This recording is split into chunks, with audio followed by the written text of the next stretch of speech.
Support for this podcast comes from Frito-Lay and the 2023 Snack Bracket Championship. The Frito-Lay Snack-It Challenge is underway, and fans are voting on their favorite snacks to crown champion. We're talking about prime-time matchups between the best 64 snacks in the land. Will Ruffles Ridges reign supreme? Can Doritos defend their dynasty? Or will Smart Food use their smarts for a surprise upset? Only you can decide. Get in on all the action for a chance to win up to $1,000 or a year's worth of snacks. Let your snacks be heard. Just go to fritolaysnacket.sbnation.com to vote and enter for a chance to win. No purchase necessary. Sweepstakes ends April 3rd, 2023. Void where prohibited. Year's worth of snacks awarded in the form of 52 coupons, each good for one bag of chips. See official rules at fritolaysnacket.sbnation.com.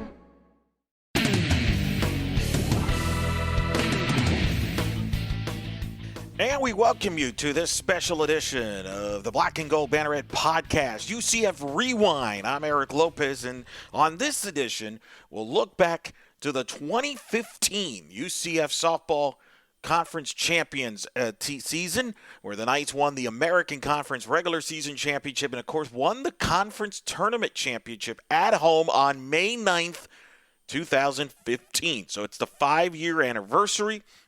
And we're going to be joined in a little bit by two of the main players on that team, the shake and bake combo, Mackenzie Audas and Shelby Turnier, the 1-2 punch, 1A, 1B, you would call it, the two aces on the pitching staff for the UCF staff that year that was number 1 in the country in ERA and, of course, led by number 1 and number 2 in ERA that year in the nation, Shelby Turnier and Mackenzie Audas. They will join us, and as I'll talk to them as we reflect on their careers and that season, you'll also hear clips from the 2015 season, of course, with great audio footage from some interviews from pre-games and post-games, and even some highlights from the 2015 season, a magical season for the Knights. That's all coming up on this edition of the Black and Gold Banneret UCF Rewind. You can check us out at UCF_Banneret, like us on Facebook, and check out our series of UCF Rewind podcast episodes that we've done in the past, including my interview with Adam Amin, who called the UCF USF game for ABC back in 2017, the War and I-4 Classic. We've also done, me and Brian Murphy did a classic look back at the UCF Duke men's basketball game, that and much more. But that's all on the UCF_Banner. And, of course, you can check out blackandgoldbanneret.com for all the latest in UCF athletics, including my current projects, including the top 100 male UCF athletes, and coming out soon, the top 50 UCF female athletes, which my two guests will be a part of that, I have a feeling. But before we get to them, let me kind of give you an idea of what to set the stage here for the 2015 season for UCF, because really you got to go back to 2012 to beginning and the building blocks for this team. Of course, UCF in 2011 was coming off a down year, won 22-32, finished 6th in Conference USA, was eliminated early in the second round. Actually, it was in the semis of this USA tournament. And at that point, you wondered where the program was at. Well, starting with the 2012 class, and we get into this in the interview, the great freshman class led by Mackenzie Audas, Ferris Sullivan, who's a star third, would turn out to be a great third baseman for us, started for 4 years. Kahley Novak, who would end up being the stolen base queen, as we'll talk about in the episode, from Claremont. Her dad, of course, many Knight fans know her. Her dad is Tommy Novak, who, of course, played for Jay Bergman in UCF baseball in a couple decades earlier. In the 80s, there was a pitcher. But Kahley came in, would be our starting second baseman. You had Maddie Schroeder, who from Jacksonville, who would end up being our starting center fielder this year in 2015 as well. So was part of the Fab Four of the freshman class that helped turn the team around. They would go 39-19 in 2012 and make the NCAA tournament. Mackenzie would go on to win the CUSA Pitcher of the Year as well as Freshman of the Year. And then in 2013, UCF brought another class that was highlighted by freshman Shelby Turnier. And, of course, she came from Palm Beach Gardens. Arguably the most decorated recruit in UCF softball history. Was a two-time state champion in high school at Palm Beach Gardens, down in that great program down there for softball. But she wasn't alone in her class. You had a Samantha McCloskey, who, of course, would play a big role in winning the tournament championship against Tulsa. She was part of that class as well, highlighting a strong class there. And, of course, then even in 2014, UCF had a great class there where it included Brittany Solis coming over from California, as well as Linnea Goodman. Goodman would be our starting left fielder. Solis would be the starting shortstop. In fact, Soli would be a 4-year starter at short. Linnea would start in the outfield, in the corner, and left field for the 4 years. They were part of that class, as well as a couple of significant transfers in Jessica Uvari, who came, and Jamie Uvari, the Uvari twins, coming over from USC Upstate, and really paid dividends for UCF in 2014. Uvari was a starter/closer in the 2014 team. Jessica Uvari, after kind of really worked her way into the lineup as a DP and would be our cleanup hitter, would end and have a great career. UCF in 2014 would go 43-18, winning the American Conference regular season championship, which was the first year for UCF in the American, leaving Conference USA after 2013. And the Knights would win their first regular season championship in program history at that time. They would go on to Gainesville in the regionals, where they would go on to play Florida, end up losing to Florida in the regional final, in a dramatic regional where UCF lost the opening day to Stetson, getting them to the loser's bracket as Mackenzie and Shelby. We'll get into all that regional. They would come back, beat Florida A&M, beat Stetson in a classic game where Mariah Garcia makes an incredible catch near the warning track, was Jamie Uvari saves the game for Shelby Turnier. UCF wins it to advance to the regional final before dropping to Florida. Florida would go on to win the national title in 2014. It was a loaded Gator team that included Lauren Hager, Aubrey Monroe, and Kelsey Stewart, who are both Stewart and Monroe are in the current U.S. Olympic team. But that kind of set the stage for 2015, though, because UCF had no seniors on that team.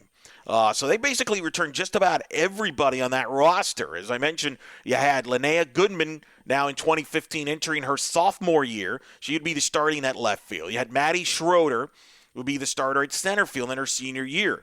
They had a new acquisition for the 2015 season, Willow Callanan. Willow coming over from New Mexico, would win the job at right field, and would go on to be arguably the greatest defensive right fielder in program history. And as we'll talk about later in the podcast, make one of the great catches in program history at right field. So she would join the team. It was her, Courtney Roten, and Megan Greenwell. Megan Greenwell was a freshman out of Miami, would end up being a pinch runner on this team and a weapon out of the bench. Courtney Roten was a weapon off the bench and would spot start offensively. She came over from Claremont, played at Eastridge, the same high school where Kahley Novak had played, as well as Kirsten Foster, who was part of this team as well, the Eastridge combo there. So you had Schroeder at center, Willow Callanan at right, and you had Linnea Goodman at left. You had Ferris Sullivan, who won the American Conference Player of the Year in 2014. To put that in perspective, no UCF player had won a Player of the Year award in the conference since Stephanie Best did it in 2005 in the A-Sun. And Sullivan was back at third base to start. We had Solis, the freshman, or at this point was entering her sophomore year after having a great freshman year, starting at short. You had Novak, the senior, at second base. And then you had KK Sanel, who was a Tampa kid, would be in her junior year, would have a breakout years we'll talk about later in the podcast. She would be at first base with Samantha McCloskey catching. Now, they would sometimes rotate first base and catching, but Samantha would catch a ton of the games that year. Then that was a team that had Andrea Neswichenny, who was a pinch runner on that on the bench, as well as Taylor Wagner was on that team. She was a junior that year.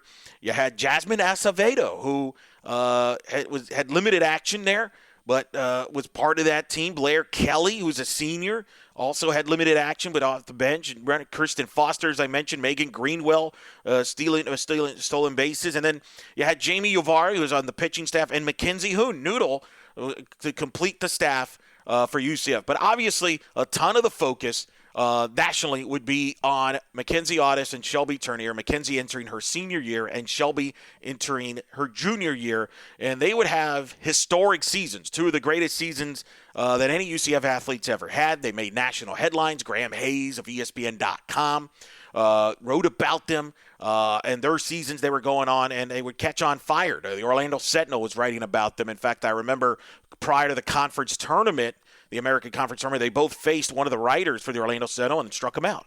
And what was unique about that year, UCF had all these players back, basically, and was going to host the American Conference Championship. And that was going to be a motivation for this group because the year before in the American Conference Championship in Houston, UCF lost a heartbreaker to Louisville in the title game by a run. So this team was motivated to not just go back-to-back in the regular season and win that title, but win the American Conference Tournament title, especially hosting. And, boy, they would set off to a tremendous season, as we'll talk about with Mackenzie and Shelby. The coaching staff that year, of course, Renee Lourdes-Gillespie was the head coach. The assistants, you had Hillary Barrow, who was a former player, was part of the UCF 2008 Conference USA Championship team, four-year starter, was also part of the 2010 NCAA tournament team. She joined the coaching staff in 2013. And then you had Tiffany, at the time, Patterson, now known as Coach Tiffany Jordan, who's currently on the UCF staff. That was her first year, as Shelby and Mackenzie will talk about as well in the interview. She took over for Ruben Felix, who at that time moved on to be a part of the staff at Ole Miss. And then you had Jeff Conrad, who was a volunteer coach and had come over, I believe, from the Tampa Mustangs at that time. And he was a volunteer coach helping out as well. And really it grew up in the sport of softball, as his sister was one of the great pitchers of all time in college softball, playing at Michigan, and Tracy Conrad. So good softball pedigree. So that was the coaching staff leading into the 2015 season. High expectations. They were the preseason favorite to win the regular season title, but high expectations with just about everybody coming back for the most part, adding a Courtney Roden, adding a Megan Greenwell, and a Willow Callanan, three newcomers to that nucleus. Really a lot of fun, and they would have a historic record-breaking year as UCF would go on, as we'll talk about in the episode, with 50 wins and all that. Now, you're going to hear the interview when we come back. You're going to hear from, we're going to be joined by Mackenzie Audas and Shelby Turnier. We're going to talk about the journey of the Shake and Bake era, if you will. That was their nickname, Shake and Bake, and they'll explain in the interview who came up with the nickname, how did that all come about.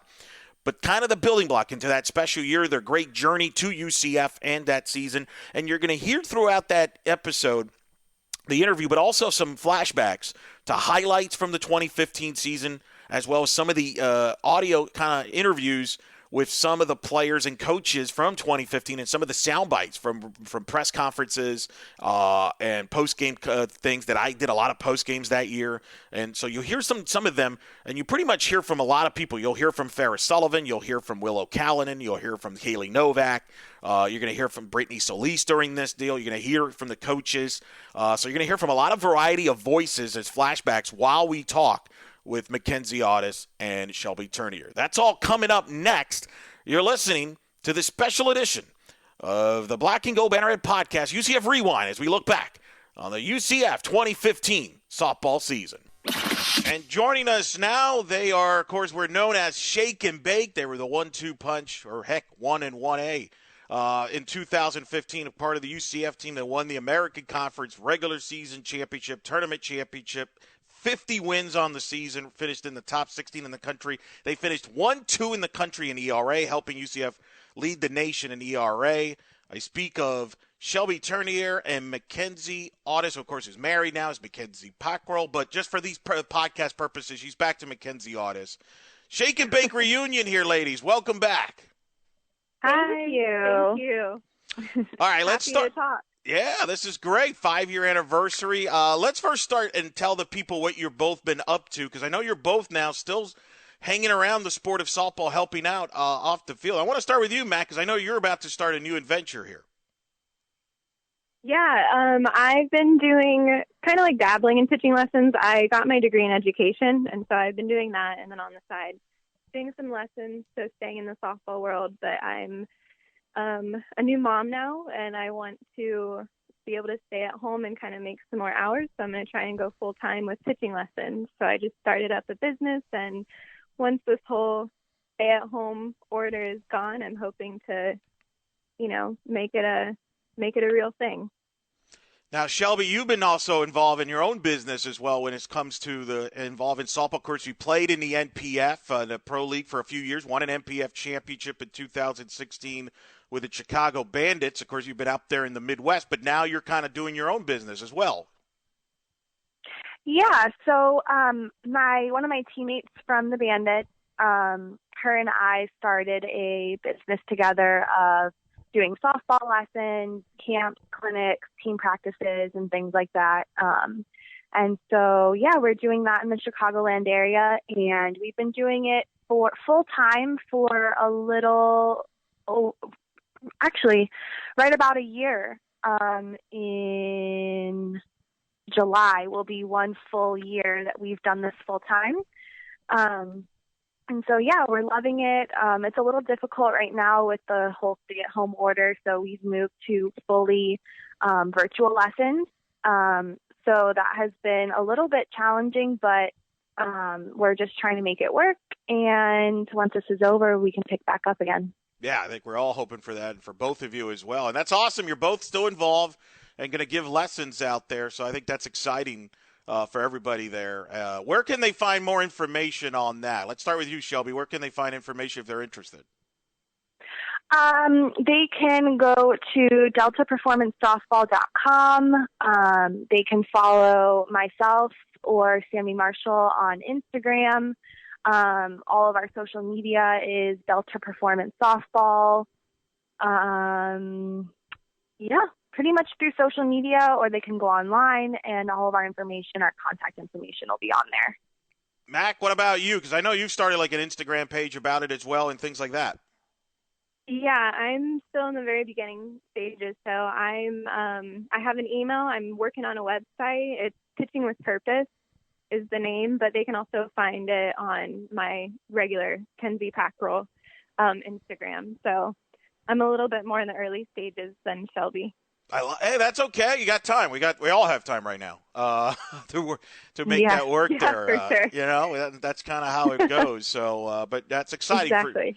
That'll be a lot of fun for both of you. Let's get into, obviously, the two of you in here in the 2015 season, but I kind of feel like the 2015, we can't talk about 2015 without going back really as far back as 2012. And I'm going to start with you, Mac, because that was your freshman year. You came in alongside Farrah Sullivan, who was third baseman, obviously, Kahley Novak, second base, and Maddie Schroeder, the outfielder. The four of you, kind of the Fab Four, if you will, came in together and played in 2012 and helped turn around the UCF program. I mean, they were coming off a very down year in 2011 in Conference USA, finished sixth in the league, under 500 overall, and it was really a rebuilding year. And I'll never forget, I was with Coach Gillespie in the airport in Greenville, East Carolina, after we were eliminated in the Conference USA tournament. And I'm like, so how is this going to get better next year? I'm thinking myself in there, and I'm just asking her. I'm like, well, we got this pitcher named Mackenzie. She's going to fix things. Buzz, of course, the players talking to the players. Mackenzie Audas, freshman. A lot of excitement over her. You got some nice mixture. A lot of potential in this pitching staff that people are very excited about, even though they're young. We do. Mackenzie's coming in with a great experience out of Plant City. She reminds you talked a little bit of her, remind you of Allison Kime. She went to Casey Clark as a pitching coach, and they had the same technique and the same determination when they were on the mound. And we're really looking for great things out of her on a lot of wins this year. And I'm kind of like, okay, yeah, right. Well, it turned out she was right. You did fix it, but also Farrah, Kahley, help. Just tell me about your year. You were the CUSA Pitcher of the Year, first ever UCF pitcher to win Pitcher of the Year at the time. You were also Freshman of the Year. And then you, Kahley, Farrah, and Maddie really kind of brought that culture. And we got back to the NCAA tournament with a great tournament. Just take me through that process as you all came into campus and helped turn the program back to winning. Well, goodness, that was a long time ago. I can't believe how long ago that was, and that it's the 5-year anniversary. But anyways, gosh, well, I mean, it was just crazy as a freshman coming in, just going back to the very beginning. It was, nerve-wracking, and you had a lot of seniors. You can't forget that season with Natalie Land and Vanessa, and, they were huge, and it was nerve-wracking to be around them as a freshman, but they were awesome. And then, Kahley, Maddie, and Farrah, we just all really clicked well, and I think that showed on the field how we clicked as just a whole team that year. And, I feel like I did have a good year, and that was really awesome, but it definitely wouldn't have been the year that it was without all of them. And really the main thing that I remember is just that Florida win was really cool. And I think after that win too, we kind of realized as a team that, hey, we can really do this. This is something that, there's really no limitation to what we can do as a team this year. This is ripped, and that is fair. That is going to score land, and the ball rolls all the way to the wall. Here comes Perez, and UCF leads 2-0. And that is why Sullivan has been swinging away. When you see her production with RBIs this season, it continues as she rips this inside pitch. Keep her head right on it. And with the speed on the bases, you've got Landon Perez just scoring nice 2-run RBI stand-up double. First the full count. Swing and a miss, strikeout number 11. And again, coming right with the rise ball, coming by the eyes, and look at that cut. What a great pitch by Audas. She is in the zone. In the zone. Well, over to first, and the play is made. UCF takes down the third-ranked Florida Gators by a 2-0 count. What a big win for the Knights. Are you kidding me? That is the final from the UCF Softball complex. You can see, oh my gosh, the jubilation, the excitement of the Knights. And still look at Mackenzie. What a superstar. This freshman, the future looks so bright for the Knights. Yeah, that was kind of your coming out party. You shut out the Gators. What was it, a 1 or 2 hitter you threw? The game was televised statewide. It was on Bright House Sports Network, which is now known as Spectrum. And that's relevant because among the people that watched you pitch that game would turn out to be your future husband. Yes. Yeah, he saw me, and I guess he liked what he saw because he asked that he knew about me. And lo and behold, first I turned him down because he was a baseball player. And I was like, no, about baseball players, but he was one of the good ones. So anyways. Very good. What a praise for the husband there. Yeah, it worked out. It worked out there. That's pretty good. Sorry, Preston. That's your cue. That's your kind of a shout out for the episode. Now, Shelby, you came in a year later. You were part of the 2013 class, and you came with a lot of hoopla. I mean, I remember people that didn't follow softball that lived down in South Florida were hitting me up because they knew I broadcasted softball. It's like, man, you're gonna love this Shelby girl. She's unbelievable. You had won state championships in Palm Beach Gardens, and I remember there was a writer at the time down there, Jeff Greer, who ended up doing that, stuff for Louisville and covering Louisville athletics, and he did stories on you. And so there was a lot of hoopla with you. Just tell me what it was like for you when you arrived at UCF. Because there was a lot of excitement there, like, wow, this young freshman to be paired up with Mackenzie was coming off her year. Now, a year ago, we were talking about a freshman pitcher in Mackenzie and how good she would be. This year, another freshman pitcher coming in Shelby Turnier out of Palm Beach Gardens, won state titles, pitcher of the year in the state, a tremendous player, and can hit and can pitch. She can. She's very versatile. She's definitely looking at her number 2 spot right now, coming out with a lot of confidence. She knows what to expect. She was watching Mackenzie last year and following us all last year, so she knows what is going to be in front of her. She has such a versatile means to her. She has a strong arm, overhand and underhand. We're looking at her playing some outfield for us, and like you said, with hitting, she's just going to be able to find a spot in that lineup. What kind of? I mean, she could do it all. You mentioned could play defense in the outfield, could hit a little bit. I mean, I saw in the fall. I mean, she could be maybe even a middle of the lineup, if not maybe in the 5-6 hole. But I mean, she can do it all. Describe her type of game. I mean, she is as top of an athlete as she's been. She is. I mean, you look at the last pitcher that we had that was that way was Allison Kime. I mean, she was very versatile. She always wanted to play shortstop. Of course, we didn't always let her play shortstop, but she's that kind of player. She's a competitor. She knows how to get out there and play, and she wants to be in that lineup. So she's doing everything she can to get her in that spot, whether she's pitching or whether she's playing outfield for us. And they can feed off each other. They're both very competitive, and they're both very helpful. They both have said great things about each other, but yet I think they both can bring out the best of the other one, couldn't they? They can. They work really well together. In the bullpen, they're always talking and working with each other, trying to push each other and make each other better. Yeah, I think there was a lot of expectations from people, in the area and stuff like that. But I don't really think that I became the pitcher that I guess I'm quote unquote known as until I went through that freshman year.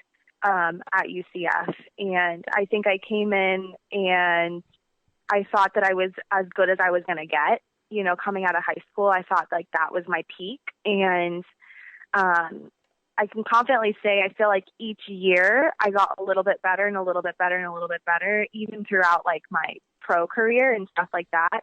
And so I think I still had, you know, a ton of learning to do. And I credit Mac to a lot of that, watching her in the bullpen. And we had a lot of time together that first year when I came in. And I don't think if I had, you know, a pitcher like her in the bullpen with me, and even like Mackenzie and, you know, other pitchers that were, you know, with us in the bullpen during that year, I don't think I would have realized how much better I could still get. And ultimately, you know, make our pitching staff better and our team better and all of that stuff. So I think there was a lot of like expectations of how good I was supposed to be when I came in, but there was so much more I still had to learn and so much better that I needed to get in order to help us get the outcomes that we were looking for. This one, for both of you, what do you remember when you first met each other? Like, what was that like? Do you remember exactly when it was? Because I've heard various theories on this story, but like Shelby, you could start with that one, and then Mac, you could follow up on that. What do you remember when you first met each other? I actually do remember when we very, very first met each other. We were walking from the softball field over to like the football tailgating area or like the football game. And I think Mackenzie, one of us asked each other what position we played. And for me, I had always been told that like I was small for a pitcher. I didn't really think anything of it because, I mean, I guess I was just out there playing and pitching. I didn't really think of like size as being like a factor. And so I think Mackenzie was like, yeah, I'm a pitcher. And that was like the first time that we had talked. And I was like, oh, well, she's the same size as me, or like, we're the same size as each other. Like, I don't know why people are making such a big deal out of this. Like, and not actually, I don't know why the size thing was always like a point, like a topic that got brought up. I don't know why, but I don't know. Maybe, I don't know if you feel the same way, Mackenzie, but I just, I never thought that it was like a thing. Like, I was just like, it was just us. We were just smaller, I guess. I don't know.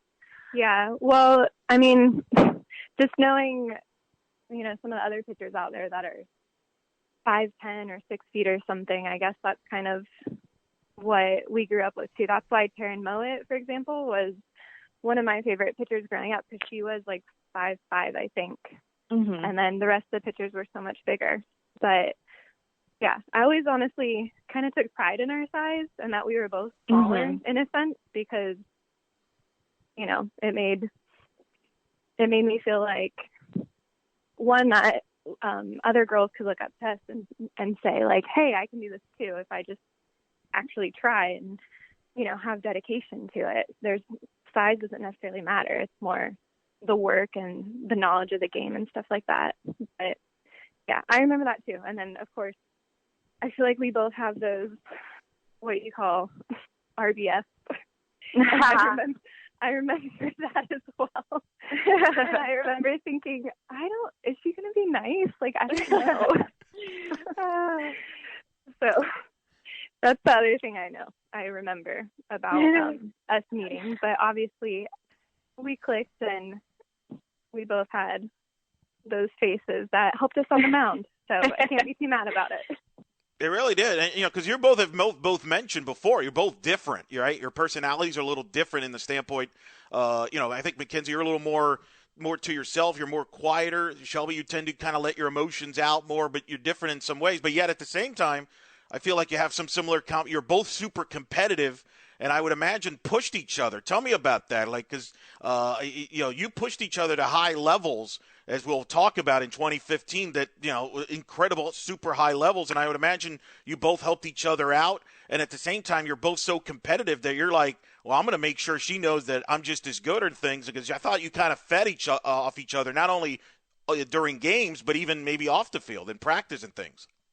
Yeah, I agree with that. Like Shelby said earlier, especially when she came in, I was honestly relieved because, freshman year, I enjoyed the teammates and the pitching staff, but I mean, it's no secret really, especially probably because I spent more time with Shelby and Noodle or Mackenzie Yoon, that we just kind of really bonded and we pushed each other. And I remember so many different times where we'd be in the bullpen and I would be asking, Shelby or Mackenzie to just like check out what's going on, because I was like, I can't figure out what's wrong. Can you watch this? And then vice versa. So I don't know if you remember that too, Shelby, but yeah, we spent a lot of I actually really enjoyed this part about being a part of the UCF pitching staff, is that Coach Gillespie really kind of let us have free reign in the bullpen. Like she would be in there with us and we would have, an outline of what we were supposed to do. But a lot of the times she kind of stepped back and we kind of coached each other in a way. Yeah. Which in turn helped us get better also with the knowledge of the game. Yes. It's just going to make you a better pitcher. And then obviously it helps us. I feel like that time really helped me learn how to coach kids now too. Exactly. Really grateful for. I agree 100% with that. I think if we were overcoached, we wouldn't have gotten the knowledge that we really needed in order to be successful on our own. Yeah. And just successful, like in the games when it's high pressure situation and, oh crap, this pitch isn't working, but that's okay because I'm confident in my ability and my knowledge to know what to do to get through it, whether it's fixing the pitch, that next pitch, or moving on and reading the hitter and finding a new pitch to throw to them, but still, get them out. Today's episode is brought to you by Cars.com. With over 2 million vehicles and 50,000 more added every day, Cars.com will match you with the perfect car for you, your budget, your life, your style. And if you're ready to say goodbye to your current car, Cars.com will get you an instant offer to cash it in. Just start by entering your license plate and get matched with a local dealer who will write you the check. So whether you're looking to buy or sell, just go to Cars.com. It's magical. You both also, it was fascinating because you talked about your work together, but I remember it might have been either in 13, probably at some point during 13 or 14, Mac. I remember you told me, hey, can Shelby join me on interviews? Because we used to do post-game interviews or interviews leading up to a tournament to preview stuff, and I would chip in and help out in interviews. I remember one time you're like, can Shelby join me on this one? Because you two wanted to do interviews together, and it was almost like a competitive thing because I felt like while you guys were answering questions, you were trying to figure out a way how to make sure the other one would laugh and break their laughter there. So you two really enjoyed each other's company in that regard, like to the point where you were doing interviews and breaking down and laugh. Do you remember that? Because I remember that was I remember some people at the media relations at UCF are like, all right, can you not have them both interview because they kind of they're trying to break each other laugh there a little bit there. Yeah, I mean, I don't think it was a secret that we had fun and, we clicked really well, which if it had been the other case to where there's not really many people I can't stand, but if for some reason I couldn't stand Shelby, I don't think we would have had, the same type of success that we would have had because, we would have been able to, be separately good pitchers, but I feel like I said, with us working together at practice and just having fun together, we were able to, become that 1 and 2 and lead the area in the country and all that stuff. So I feel like, and I don't want to speak for Mac, but I feel like part of the reason why we were really successful is because I think that both of us, I don't think that either one of us wanted to be the one. I feel like we always approached every game like it was the two of us, the three of us, the four of us, however many pitchers were part of our staff that year. Yeah, and no, completely. I 100% don't think either of us would have been as successful had we not had every single person bought into that same concept of we were one unit. It was never like just one of us was gonna go into the game alone and we had to throw this perfect game and this and that. If for whatever reason one of us was off, the other one was always right there, or a third person was there, or a fourth person, or whatever it is, because I feel like we just spent so much time together in the bullpen that my success was her success and her success was Mackenzie's success. I'm talking about Mackenzie Hune, and Mackenzie Hune's was Jamie's, and Jamie's was mine. And it was always one unit. It was never one person. No, I agree with that. My favorite, one of my favorite memories is when, I forget who we played against, but when Noodle and I pitched the no-hitter together. Iona. That was Iona. I think it was 2014, okay, yeah. I believe. Yeah. Yeah. So just, piggybacking off of what Shelby said, I mean, to me, that's the coolest memory because I had other no-hitters, but that one was the best one because she came in and she finished it and she still got a no-hitter with me. And so it was just, I agree, always about the team. Excuse me. I remember that no-hitter. It was Noodle did a heck of a job making that dramatic in that last inning there. There were some walks and errors in that inning where everybody's holding their breath. Oh, my gosh, yeah. I'm pretty sure someone even was like, oh my gosh, yeah. I remember someone was like, oh, no, why did they take you out? You had a no-hitter going. Yeah, that was I looked at that person, and I gave them the biggest death glare ever. Because that's what it is in softball and baseball, that you don't speak those words out loud. No. And I was like, what the heck are you thinking right now? You've got it. Be quiet. So did that include your mom there? Because I think your mom was kind of freaking out at that point, during that inning. I remember that. She may or may not have reached out to me during that inning, very concerned. My parents were definitely those parents. I love you, Mom and Dad. So are mine. Oh. That's right. Both of your parents were fascinating. I mean, Shelby, I think your dad still holds the record for pacing in the softball field. I think he's pretty much he's probably one of the reasons why that right bleacher was created, just so if people wanted to walk towards the outfield, they can. And I think was there. I remember that too. Yeah. Yeah. Our dads actually spent most of the time together. Oh yeah. They would seek each other out and do the whole pacing thing together and talk the game and everything. So they needed each other. Yes, 100%. I mean, I remember Preston, my husband, talking about how my dad would be like, "Oh, why did you throw that pitch?" Talking about me, or just little comments that were just such a parent move. So funny, which I'm sure eventually I will do too. Yes, you will. That'll be a good flashback. All right, so 2014, we have a big year. It's a breakout year for you, Shelby. At that point, you go, you had a great year. So did you, Mac, and we win 43 games. We win the regular season championship. We get to a regional final in Gainesville. And I kind of think back, though, to that Stetson game, and an opening game of that tournament. It was a gut-wrenching loss where Stetson, which was a great team, maybe their best they've ever had with Meredith Owen and company.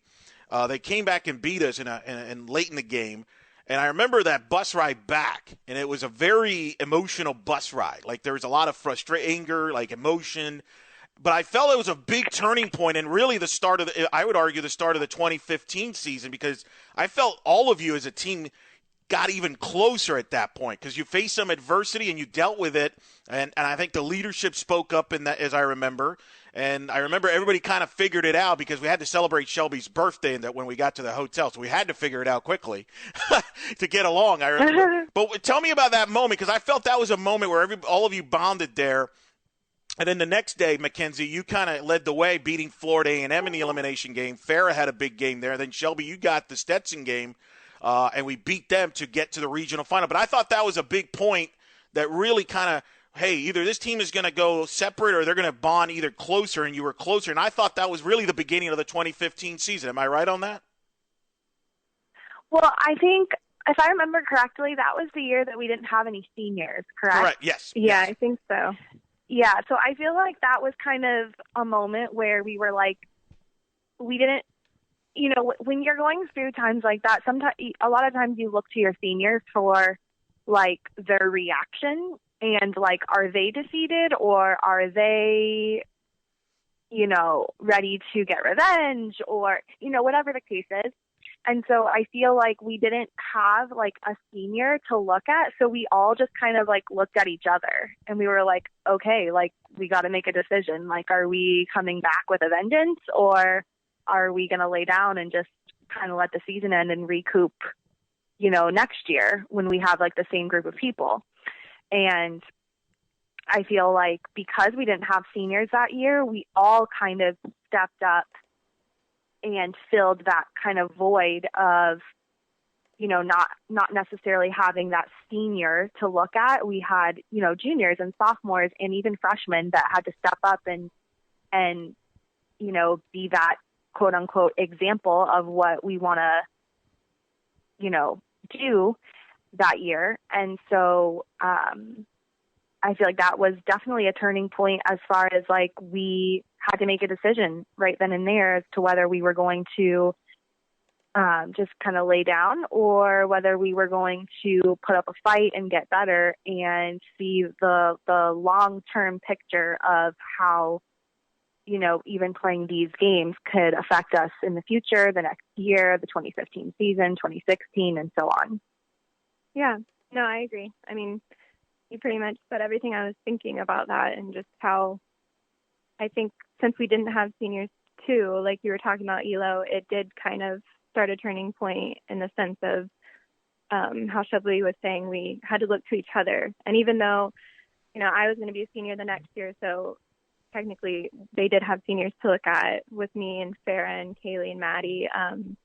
It just still, we all worked together, and even though we were the seniors that next year, I don't know, I didn't really feel like, I felt like a leader, but I felt like we were all leaders, if that makes sense. It wasn't just like, oh, these are the seniors, these are the leaders. No, it was, everyone was together, and that's why I feel like that probably was a big turning point, because then in 2015 we all realized, it's all of us. Not just like looking to one person as a leader. We need to look within ourselves, as cheesy as it sounds, but also to each other. I don't know if that makes sense the way I explained it. No, it really does. And I really do think that was a big turning point. Without that, I don't know if we have that year in 2015 that we ended up having, because you had to go through that and you kind of had to figure that stuff out. And, we got to the regional final, lost to the eventual national champions in Florida, but I can kind of see that momentum carry over to the fall ball and then even right to the start of the season. I mean, we're playing this clip here of Coach Gillespie from 2015 prior to the start of the season, Ferris Sullivan and Willow Kellen, and talk about how the high expectations. Absolutely expect a lot out of this squad. I felt like having the leadership, the senior leadership that we had with Kahley and Farrah and Maddie, Mac on the mound, and having their junior leadership coming back this year was a real plus for us. And we felt like we had a great opportunity to do great things this year. I think a lot of the success this year is experience-based. Like, most of the girls that are out there have been playing for, like me, this is my 4th year playing, and you have Mackenzie and Shelby this is their 3rd and 4th year playing. So I think it's mainly experience of playing together. I think we definitely felt like it was a special team in the fall. Obviously I was new to the program, and so the caliber of this team took me back for a second, but everybody's competing with each other every single practice, every single game, and they put the best night on the field, and obviously it's working for how successful we've been this year. And you guys got off to a fast start. Opening weekend, 3 shutouts. Mac, you throw your 4th career no-hitter against George Mason on the first game of the year. Shelby, you followed that up with a 2-hitter. I don't know what was wrong with you that day, but but we give up one run. Probably your toe. Yeah, toe was always a problem. Finger was always bleeding all over the ball. I mean, Yeah, one of those. We heard about that. But 3 shutouts that weekend, only gave up 1 run. I remember McCloskey hit that big home run and hit the palm trees in left field to finish the walk-off against George Mason as we swept them in Boston College. And McCloskey's going to send everybody home. See ya!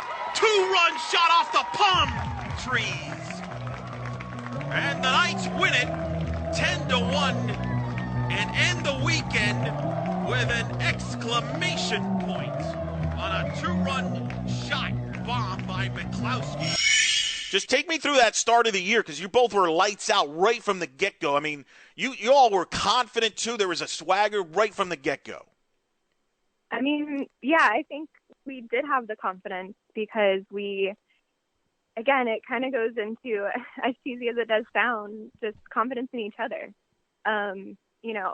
With working together this would have been the 3rd year in a row, it's easy to start having confidence, not just in yourself, but there's like that comfortableness that comes with playing with the same people for multiple seasons. And so you just start realizing, like, hey, they really do have my back, because it's one thing to think it and try and believe it. It's another thing to really know it, if that makes sense.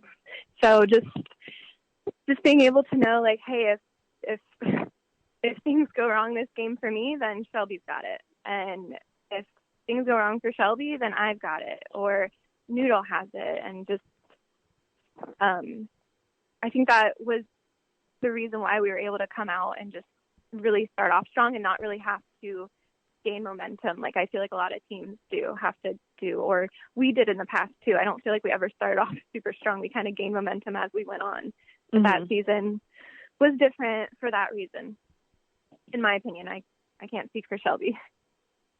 Yeah, I think I felt like we had really, I know for myself and, for Mackenzie, I felt like we'd really prepared more than we had in the past. I know that I took that summer like super serious. I threw, multiple times a week. I was working out a lot. I felt like I was in the best shape, pitching wise and physically and mentally, of course, that I had been in the past. And then that kind of took us into the fall. And then, when we throughout that whole year, I felt like we never had an off game. I don't know what it was, but you know how, every team kind of goes through it. Every pitcher kind of goes through it where they get out there and they're just not themselves that day. I don't ever remember having that from any one of our pitchers on staff that year. It was crazy. It was just every single game we were on fire. We were attacking the zone. We were never falling behind in counts. We weren't walking people. We weren't giving up big hits. Just everything was going our way. And I really think it's because of how hard we worked in the off season that we kind of deserved that. We deserved all the success that we were getting because we had worked so hard, leading up to that. And I think that was a big thing for us. I think our defense that year was a huge thing for us. We had one of the highest fielding percentages in the country that year. I remember any game that we lost that year, I remember it was only by one run. So I think that speaks, volumes of our pitching staff, but really our defense too. Coming up with big plays behind us, turning hits into outs for us. I think that was huge. No, I agree. And I also feel like, I can't remember honestly if the year before, Coach Hillary Barrow, she did a really good job too of helping us prepare with each game. I feel like in a different way than previously, to where we were more prepared for who we were going to face.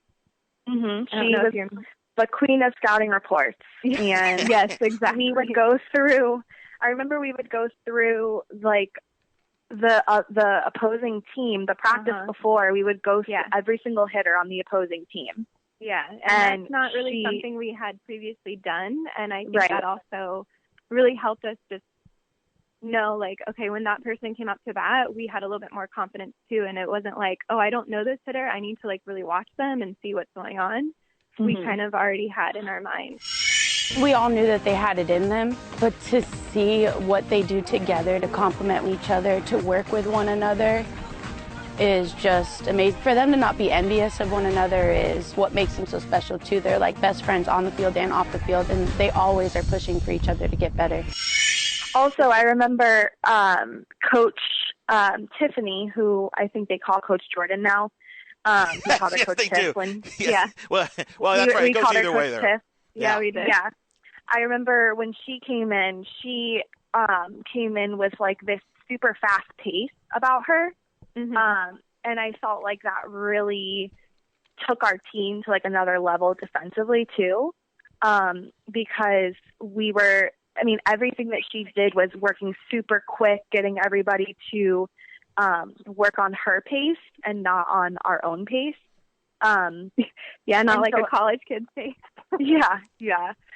And so I feel like that really made a difference because when we got into games, it almost felt slow compared to what we had been practicing at and how we had been, how our brains had been, practicing and stuff like that.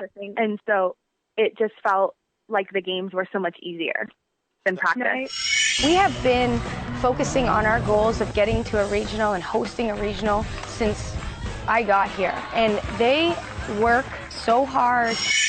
I agree. You practice hard and harder than what you anticipate the game to be, and it's going to make the game feel, kind of like you said, kind of slow it down a little bit, and not easier per se, but just like not unattainable when the harder parts come along in the game, or when it's like late in the game and you start feeling a little bit fatigued. Yeah, so I completely agree with that. I think that year just everything honestly came together really, really well with the coaching staff and some of the changes that they did, and then the team clicking, and just, our maturity level as players is, is different, because obviously, like Shelby said in the beginning, I feel like it was the same for me and every player, especially when you get to the collegiate level. No one wants to just plateau and be like, oh yeah, freshman year was awesome, okay, I'm good. No one wants that. So you just keep growing, and I feel like our whole team did that, and we all pushed each other to be better, and that happened whether it was in conditioning, during stairs. I hated them. Oh my gosh. Or the stadium. Or just practices. Even if we were just if we were done with pitching and we had to go shag balls, we were still cheering on the batters. And anyways, I feel like it all just really came together that season. No, it really did. And one of the biggest turning parts of the season was when you went on that road trip the second week of the season, a midweek at South Carolina. You beat the Gamecocks. Then you come to Claremont, and you beat number 18, then 18th ranked Missouri. Shelby, you had a no-hitter going into the seventh inning before it was broken up. And then Ferris Sullivan hit a double in the bottom of the seventh, and then Brittany Solis drove her in to beat Missouri 1-0. Mac, then you beat Arkansas in Claremont. And then we beat Minnesota, who is ranked, with a pitcher named Sarah Gronewagen, who's now on the Canadian national team. Jessica Yavari hit a home run in that game, and Courtney Roten hit a home run. It's a long ways to go. The 2-2 pitch, swung on and missed. Strike three. Turnier ends it with a strikeout, and the Knights pick up a win that could prove to rank among the 25 best in the programs. Final score, UCF 4 and Minnesota 0, behind a dominant performance from Shelby Turnier. And that was a turning big moment, because 2 days later after that tournament on that Tuesday, as you're all getting ready to head out to Hawaii, you find out that UCF's been ranked for the first time in program history. Take me through that week, and when do you found out that you all were ranked? Shelby, starting with you. Yeah, I mean, that was a great week for us. I think I attribute a lot of our success that week to timely hitting, which we were not known for. Yeah, at UCF. I agree. I think that it's kind of a trend that we always struggled a little bit with, I should say a lot of it, with hitting. And that week, our defense was working really well. Our pitching was spot on. And we just came through with some really timely hits. And I think that was, the biggest difference for us. And maybe that's what we needed. Maybe our hitters did need a little bit of confidence, going against, like you said, Sarah Grunwagen and, the pitchers at Missouri and Arkansas and South Carolina and all these, big name teams. And we were having success. I remember actually when we played South Carolina that week, we put up, I think, 5 runs in the first inning. I think Kahley, I don't know why I remember this, but I think Kahley led off the game with a triple or something crazy. And we put up 5 runs in the first inning. And I feel like from there, we just never looked back. So, being ranked for the first time was amazing. I don't really think any of us really knew much about the rankings to begin with because we'd never been ranked. So, hearing that we were, in the top 25 and stuff like that, it was a surreal moment for us. And I think we wanted to just keep climbing that ladder. And I think we finished at 15 that year, if I remember correctly. Yeah. Definitely top 16, I think. 15, 16 range. Yep. Yeah. So, I remember that just being a super, super cool moment because we'd never been ranked before. We had no idea what the rankings were about. And then going into Hawaii, that just kind of boosted our confidence even more. Yeah, in fact, in Hawaii, we won the tournament there, beating Washington. Mac, you beat Washington there right before we had to you get the flight back to win that, and you kept rolling on. I mean, you had that wacky Maryland game home a couple weeks later where you came from behind, win to 8-6, in one of the more bizarre games where Maddie Schroeder, Mac, who I think was your roommate that year, hit a home run. She was my roommate every year. Oh, she was every year. All right. See, I don't know. I remember that. Yeah. She slapped it. She slapped the home run. It was a very surreal feeling. I really didn't feel it come off the bat, so I must have hit it in the sweet spot, but I was hauling my butt around base because I didn't think it was going to go over, and then when I finally saw it over, it was just an amazing, incredible feeling. You guys went crazy in the dugout when she hit that. Yeah, take me through that. And Maddie, and she had an incredible year. That was her best year. She hit over 300, made all conference. What clicked for Maddie that year? Because she was good, especially defensively, but offensively, she took it to a different level that year. I can't really speak for her, but I think she's always been such a hard worker, and just very, very hard worker. She was in my wedding, and I still keep in touch with her. I even tried to FaceTime her today, and she didn't answer me. So shout out to Madeline. Rude. Yeah. But anyways, she always had trouble with her ankles and stuff, and that year she was also just, I think, at her healthiest peak-wise. Mm-hmm. So unfortunately the other year she just had kind of thing after thing. She just wasn't lucky with her health, with her body, and so everything came together for her that season too, which was awesome because then we were able to see her true potential, because it's hard for obviously a player to perform at their full potential if they're battling injuries. So that was really cool, and just a moment that, we all went crazy because it was Maddie, and she's known for her speed and her, slapping and not power hitter. And then all of a sudden we just watched the ball and we're like, wait, what? It just kept going and going and went over the fence. And that was pretty awesome. Shake and bake. That's honestly it. They work well together. We have the confidence that we're going to shut anyone down. They work hard, and it shows, and they definitely deserve everything that they're getting this year. Yeah, that was a wild. Brittany Solis wins it on a walk-off home run. One of the wildest games ever, 8-6. And then we fast forward to March 13th, historic day. We're playing Monmouth early in the afternoon, and the first inning would be a historic one. Mac, we'll start. You break the strikeout record. You break Allison Kimes' record. That will be not the first time we've said that in this episode, but you break the career strikeout mark. And then in the bottom of the first, Kahley Novak steals second to break Natalie Land's record for most career stolen bases at the time. Just take me through that first inning. I'll start with you, Matt, because then, Shelby, I want your reaction as somebody who was in the dugout at that point and kind of how the players reacted. Swing and a miss, strike three, and that's going to do it. Mackenzie Audas is the all-time strikeout leader in UCF softball history. Taking off for second, and no chance, and Kahley Novak is the UCF career leader for stolen bases. It's awesome. I wanted to leave a legacy, just being a senior here, and help my team out any way that I can. So stolen bases was the way to go. I'm glad I could do that for my team. When Mackenzie and I both had records in an amount of 5 minutes, I didn't realize it at first, but after she got her strikeouts, I was like, oh my gosh, that's so awesome. Now it's my turn. And then I couldn't believe I got on base the first at bat, and being able to steal just to finish the records, it was just so exciting just to be a part of that. That's why. I mean, the odds of having two significant records by two different players in the one inning broken on the same day is long shots. And here he is on this day, and it happened. Yeah, well, actually, to be honest, and this was kind of my MO, I never paid attention to stats. Yep.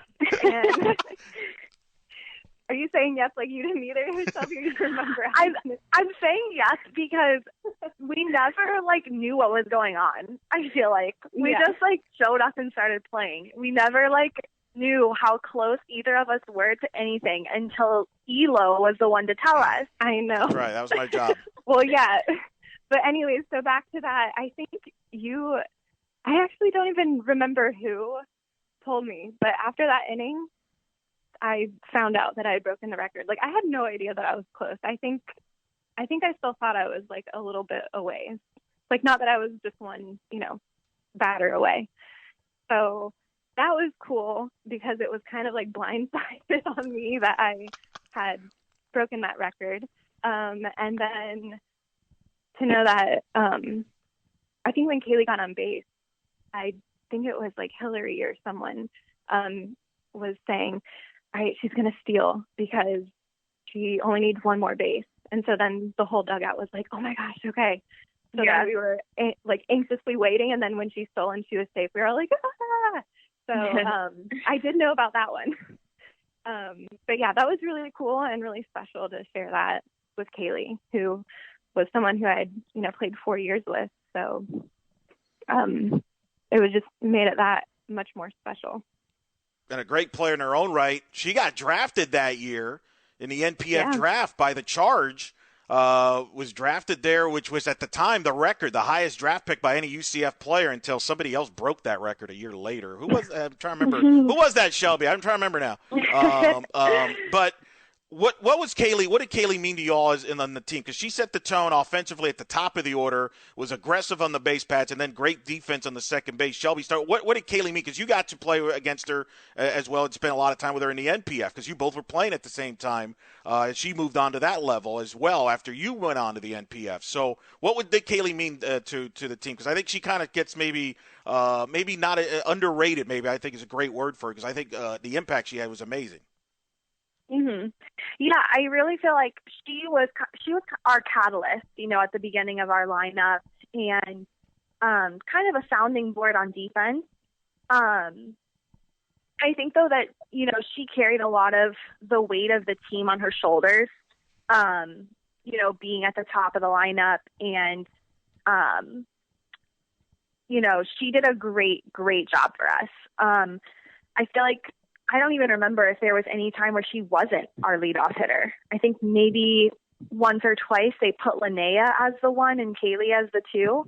But I think that she really took that job serious, and I knew that she was going to outwork anybody on our team. She was one of the hardest working players that we had. I would say her and Maddie were probably two of the hardest working people, and Noodle, of course. And so she was a silent leader.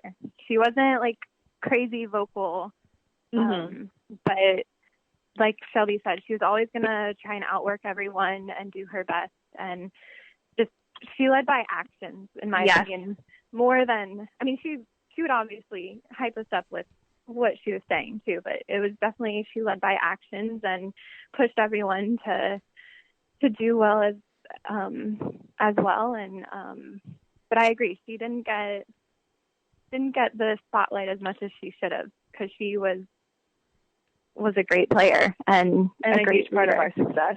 Yeah, 100%. Yeah, no doubt about that.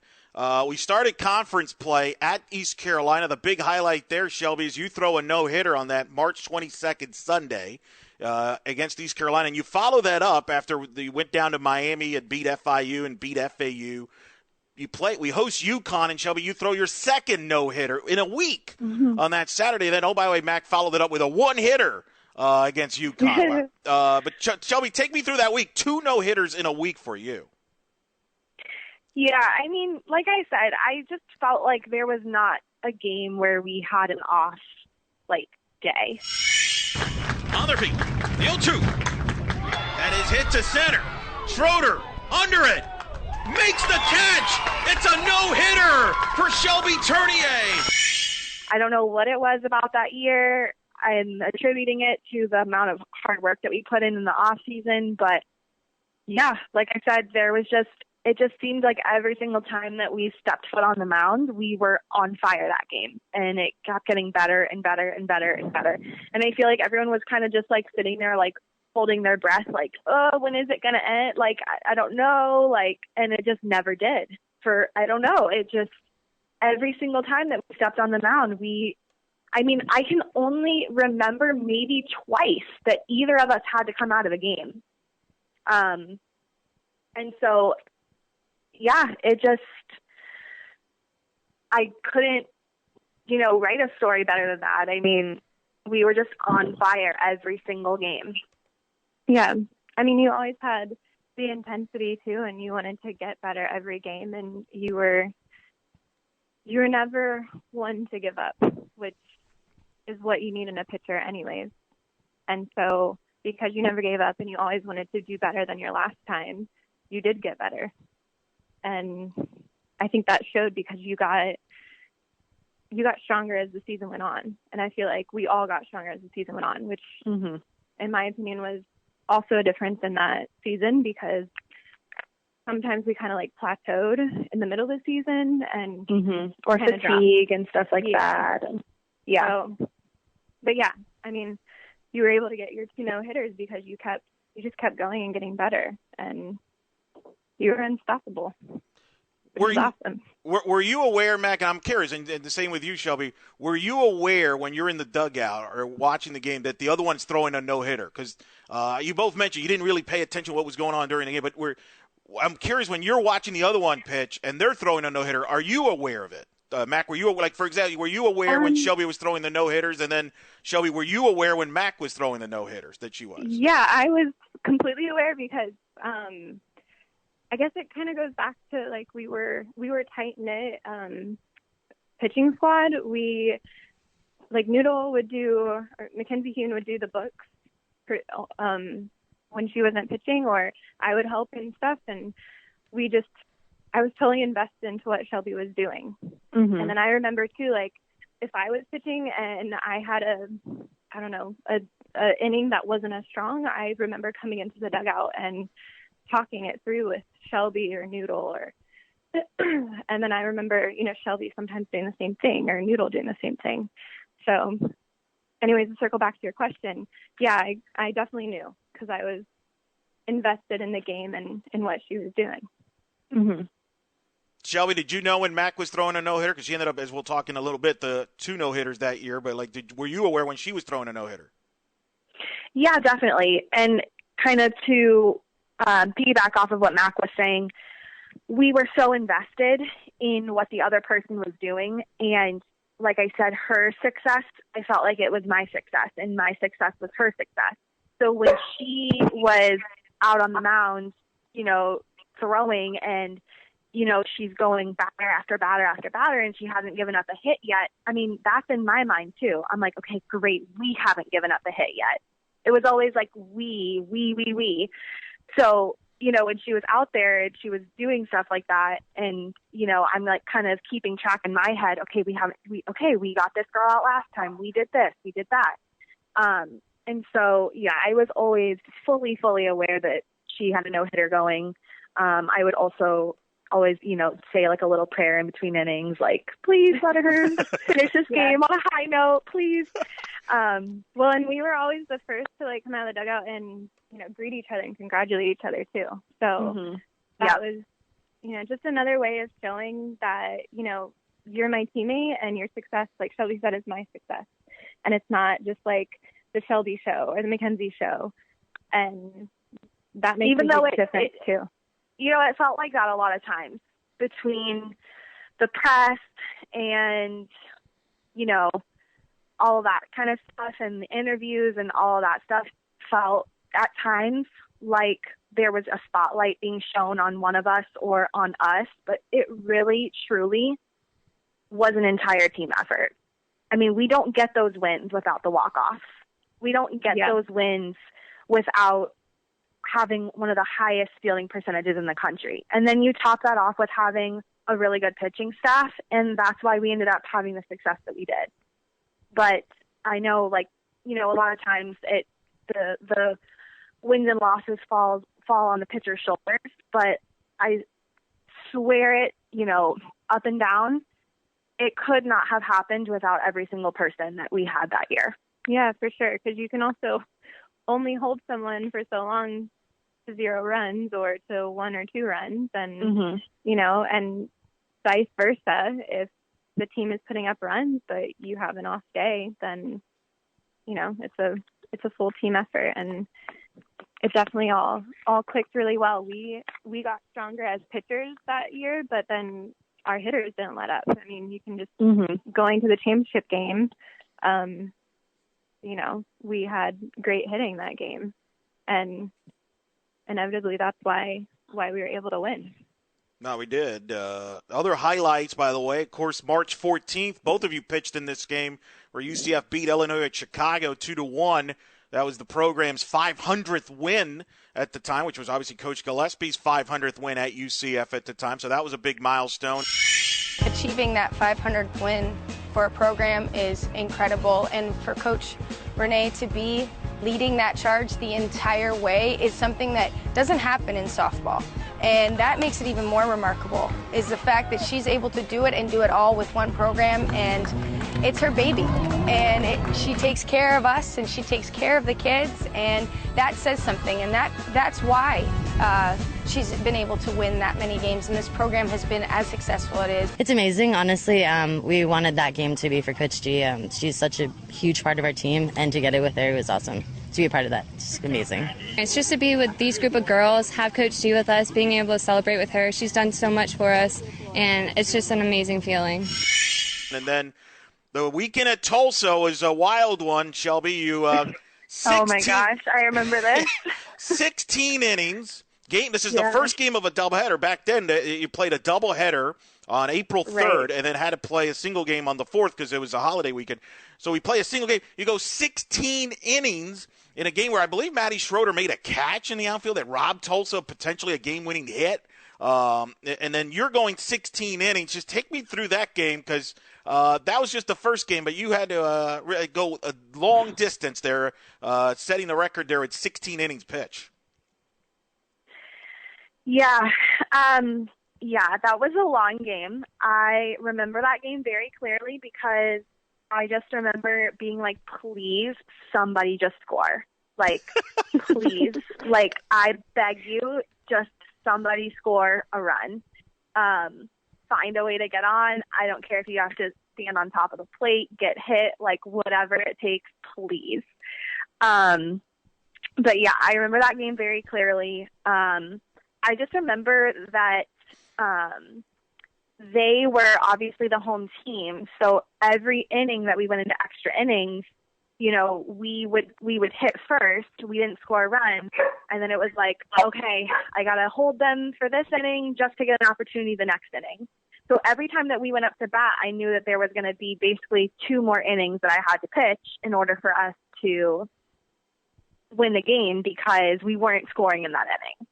So it was just, inning after inning after inning. I had full faith that we would come out on top. I remember that they weren't even like touching the ball. So that was always really helpful. So I just knew it was a matter of time before one of us got lucky enough to get on base for somebody to score them. But yeah, I remember that game super clearly. And then I remember we turned around and made so many errors the next game. Oh my gosh. I think it was because we were just exhausted from being so invested in the first game. But I think that second game that we played against Tulsa was like the most uncharacteristic game that we ever played that season. I don't know, Mac, if you remember that very clearly, but I just remember, you were pitching. I remember we had like so many errors on defense, balls between legs. Name it. I think that was my only loss of the season, too. That is correct. Yeah. That was your only loss of the season. Coming off of your 16-inning, amazing win, we turn around and we have just, it was just kind of and I remember feeling bad because, I know it's a team effort, but I was like, oh, crap. Shelby just did 16 innings and was a beast. And, yeah. Yeah. I remember that one.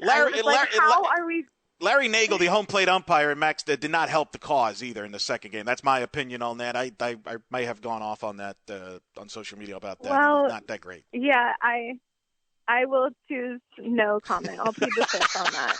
Good answer. Good answer on that. But I remember that game. Yeah. But the wild thing is the next day got to play winner-take-all series, and Shelby, your number gets called. Yep. And you responded with a shutout. I remember. Yeah, I remember just thinking, please just let it be less than 16 this time. As long as it's less than 16, I can get through it. And I knew that if for whatever reason I couldn't make it through that game, I knew Mac was going to be right there because given all the circumstances, she still threw a great game the night before. It wasn't like they were, raking her or anything like that. It was ball strike calls, a couple botched plays on defense, and then before you know it, we're down. I don't even know how many runs. So I knew it was going to be fine. I was like, okay, I'm going to start this game. If I need help, Mac's going to be right there. It'll be fine. And thankfully, I think we put up a 3-run shot in one inning, and so we were up by 3 runs. Yeah, so Britt. That was Britt. From here. That was Britt, and she moved into the cleanup spot that day. Mm-hmm. That was crazy. A big win, because Tulsa turned out would be the second best team in the league, and it's not easy to win up there. So to win 2 out of 3, that was huge from a conference race standpoint. And in a weird way, Mac, though, that was kind of a blessing. You didn't get that win because had you won that game, you would have broken the wins record on the road at Tulsa. Instead, you break that record a week later at home against Houston, which allowed your parents to see it in person. And it was of course you had to break. Of course, typical. You had to break 2 records in one game in that Houston game. Payoff pitch, 3-2, swing and a miss, strike 3, a win for the ages. UCF defeats Houston, and Mackenzie Audas becomes the all-time winningest UCF softball pitcher, and she does it in style with a career no-hit number 5, also a record no-hitter for Mackenzie Audas. She breaks 2 records today. The offense just exploded, just crushed Houston pitching, scored 13 runs for you, so you only had to go 5.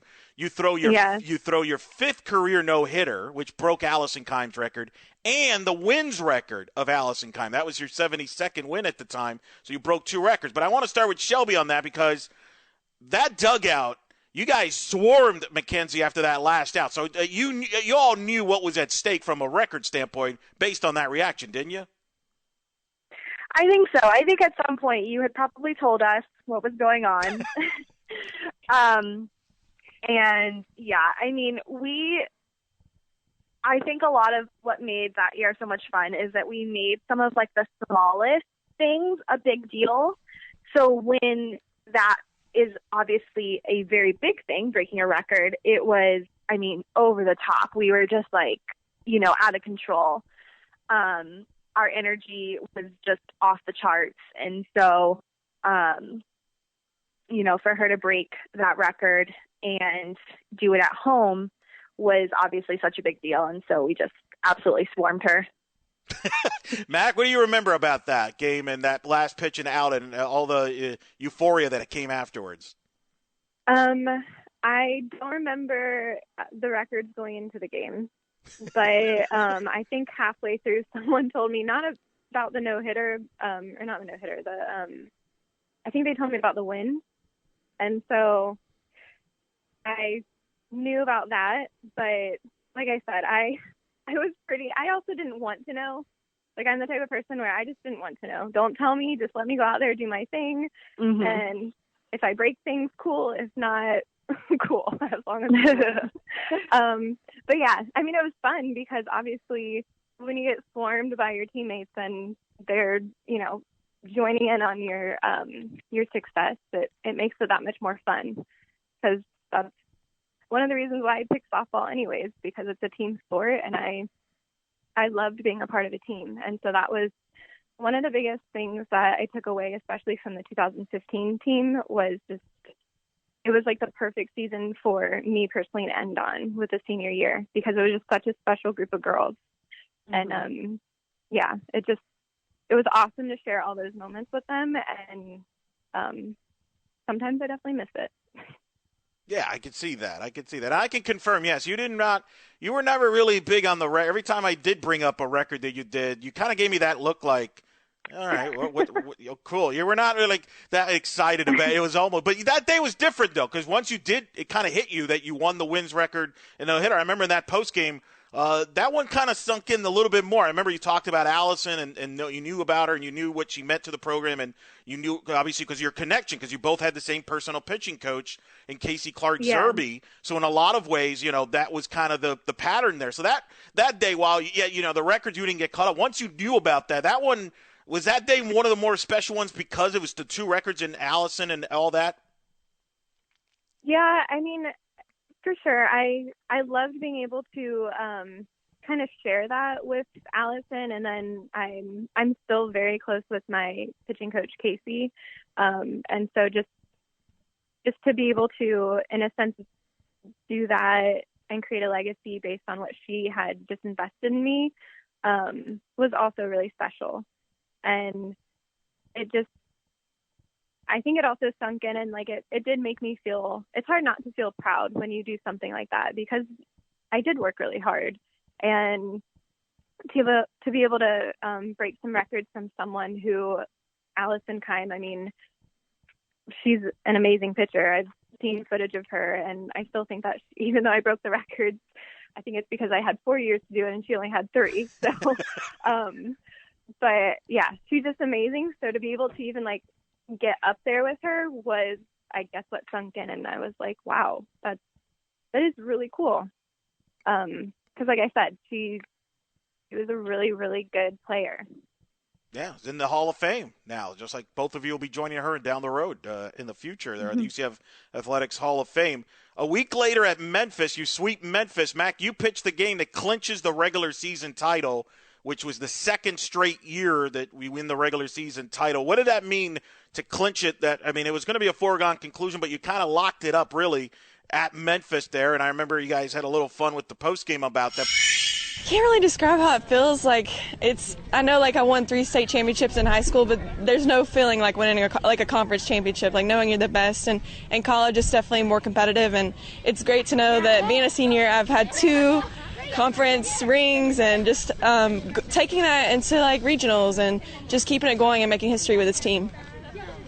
It feels incredible to do it this early too, and then just get the girls on the right track to try and prepare for postseason. It's incredible. They worked so hard. You can see it for the past 8 months that I've been here. You can see it that they wanted it. They wanted it so bad, and to see it finally pay off for them is just, it's so nice. What did it mean, Mac? You pitched the regular season, the clincher there, to win that championship and winning there at Memphis. It was cool, and it was kind of, I guess, sentimental in a sense, because I was a senior, and so everything at that point was kind of coming to an end, because I I knew just personally for me, I wasn't going to go on and play professionally. And so this was the end for me. And so to be able to, have that game was just, like I said, kind of sentimental and a cool moment to, I guess, wrap stuff up, kind of. Yeah, that was pretty fun. And then the following weekend, the last weekend of the regular season, we take 2 out of 3 from the Bulls. It was senior day. Mac, you got 2 wins in that series. You got a couple games in there. You won that senior game. For senior day and having the opportunity for them to get the championship trophy for the regular season and knowing how hard they've all worked to put together this championship and to know that they've broken so many different records. This is such a fantastic senior class. We're so proud of every one of them and everything they've done all season long to keep this team together and keep them focused on their goals. I can't be more proud of this team. That was so cool when Todd Stansberry, the athletic director, came out and handed it to us. It was just so real at that point. We finally got the trophy, holding up our ones. We did it. I mean, senior year, it couldn't be better than this. Bittersweet moment today when we had to walk across being a senior, but I wouldn't rather, this is where I want to be with my teammates and with my coaches, and just being at this point, it's so exciting, and just ready for that next point in my life, but not wanting to let this go. So just keeping in this feeling and moving on to the next point of our season. Shelby, I'll never forget, you wore 24 on your below your eyes, right? You kind of did a tribute. Tell me about that. What made you how did that come about where you kind of paid tribute to Mac on her senior day, wearing number 24 on your, what was it, eyelash? Was that what it was? What was it? I think it was on my cheek. That's right. That weekend, in, years past, we all kind of, picked a senior that we were the closest to, and they were the ones that we showered, on senior day. So whether that was creating a basket for them or putting something together or getting them their favorite candy or, whatever it was. So I think it was myself and Mackenzie Hume. We both wore number 24. And I think there might have been one other person that was with us on that. But I think everyone just kind of did what they felt they wanted to do for their senior. So. Yeah, that was a great moment. Win senior, of course. Then you get to the conference tournament, which we were hosting. We got a bye because back then the regular season champ got a bye. You get to the semis. We're playing South Florida again. But that was a tense game, 1-1. I'll never forget, top of the 7th, because we were the visiting team. It's just a long story why we were the visiting team, but they've since fixed that. But Jessica Yavari, who was named the American Conference Player of the Year, hit a big 2 RBI bloop hit in front of Julie Weber. Len Yavari drops one into line. That will drop in for a hit. Coming in to score is Schroeder. Coming in to score is Goodman. Jessica Yavari, showing why she's Player of the Year, delivers a 2 RBI hit, and the Knights lead 3-1. Julie Weber gave everything she had on that ball. She dove and was unable to come up with it, and that ball, kind of like the Novak bunt single, just dropped an inch away from Weber. Getting bases loaded, everybody loves that situation. I'm just so proud for my teammates. The rally in the dugout was awesome. It was completely amazing. And just the coaches just staying uplifting and on us and knowing that we can do this. And I think I just saw a good pitch and just hit it well. Shelby, you got the win in relief in that game to get us to the championship game. But that was an intense game, as it always is with the Bulls. Mac, you know about it. You had success with the Bulls. But that was big to get us to the Tulsa championship game, which, Shelby, you get the start and was dominant, one hitter in that game. But both you were matching pitch for pitch with Caitlin Sill, and it wasn't decided until literally the last swing of the game. UCF won a 3-0 game. Mikulski hits one in deep left field.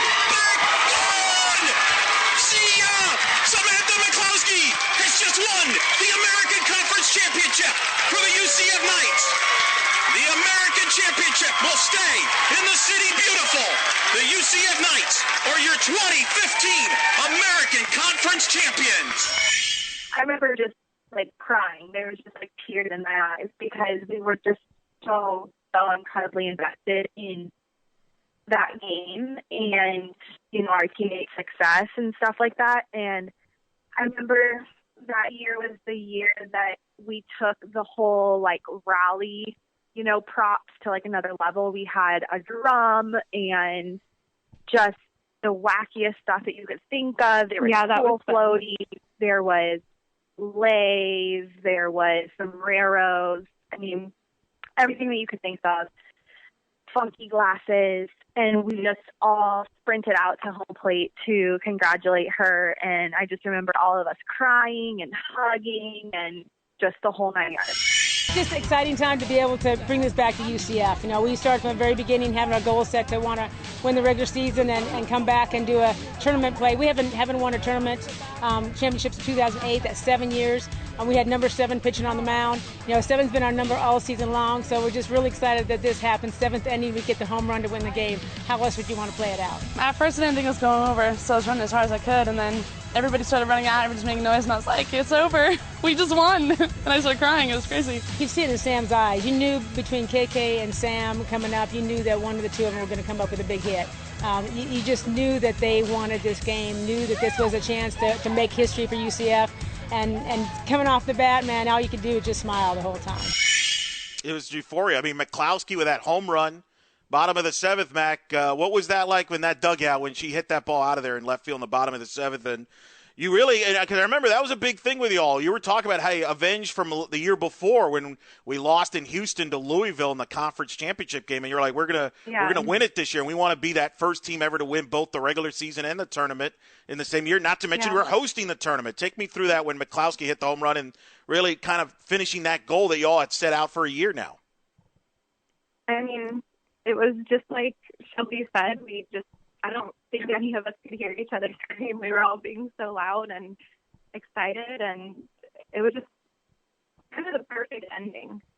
You know, it was like, I think Shelby said earlier, she couldn't have written the story better than that, and that was true for that game as well. That was just a really exciting moment, and then I'm not really much of a crier myself, but I definitely remember getting a little bit emotional because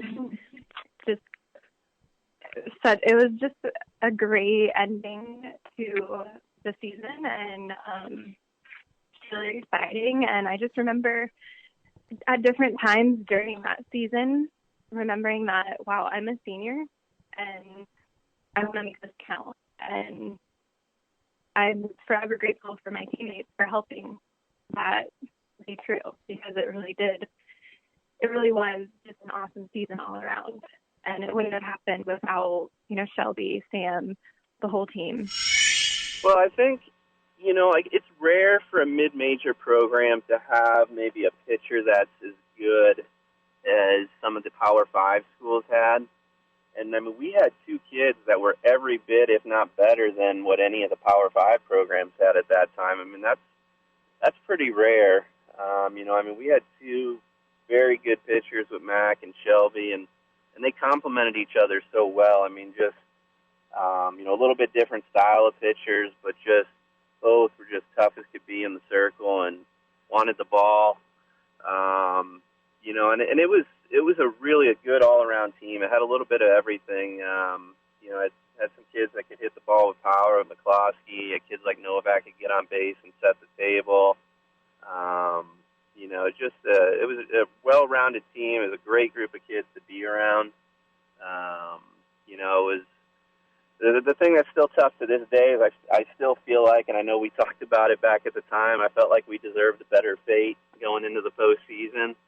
I thought we had done enough to, earn a regional game at home, and you know how it is in the NCAAs. If unfortunately, it seems like at times they look at where can we get you on a bus to play a game as opposed to what maybe lines up as the best tournament.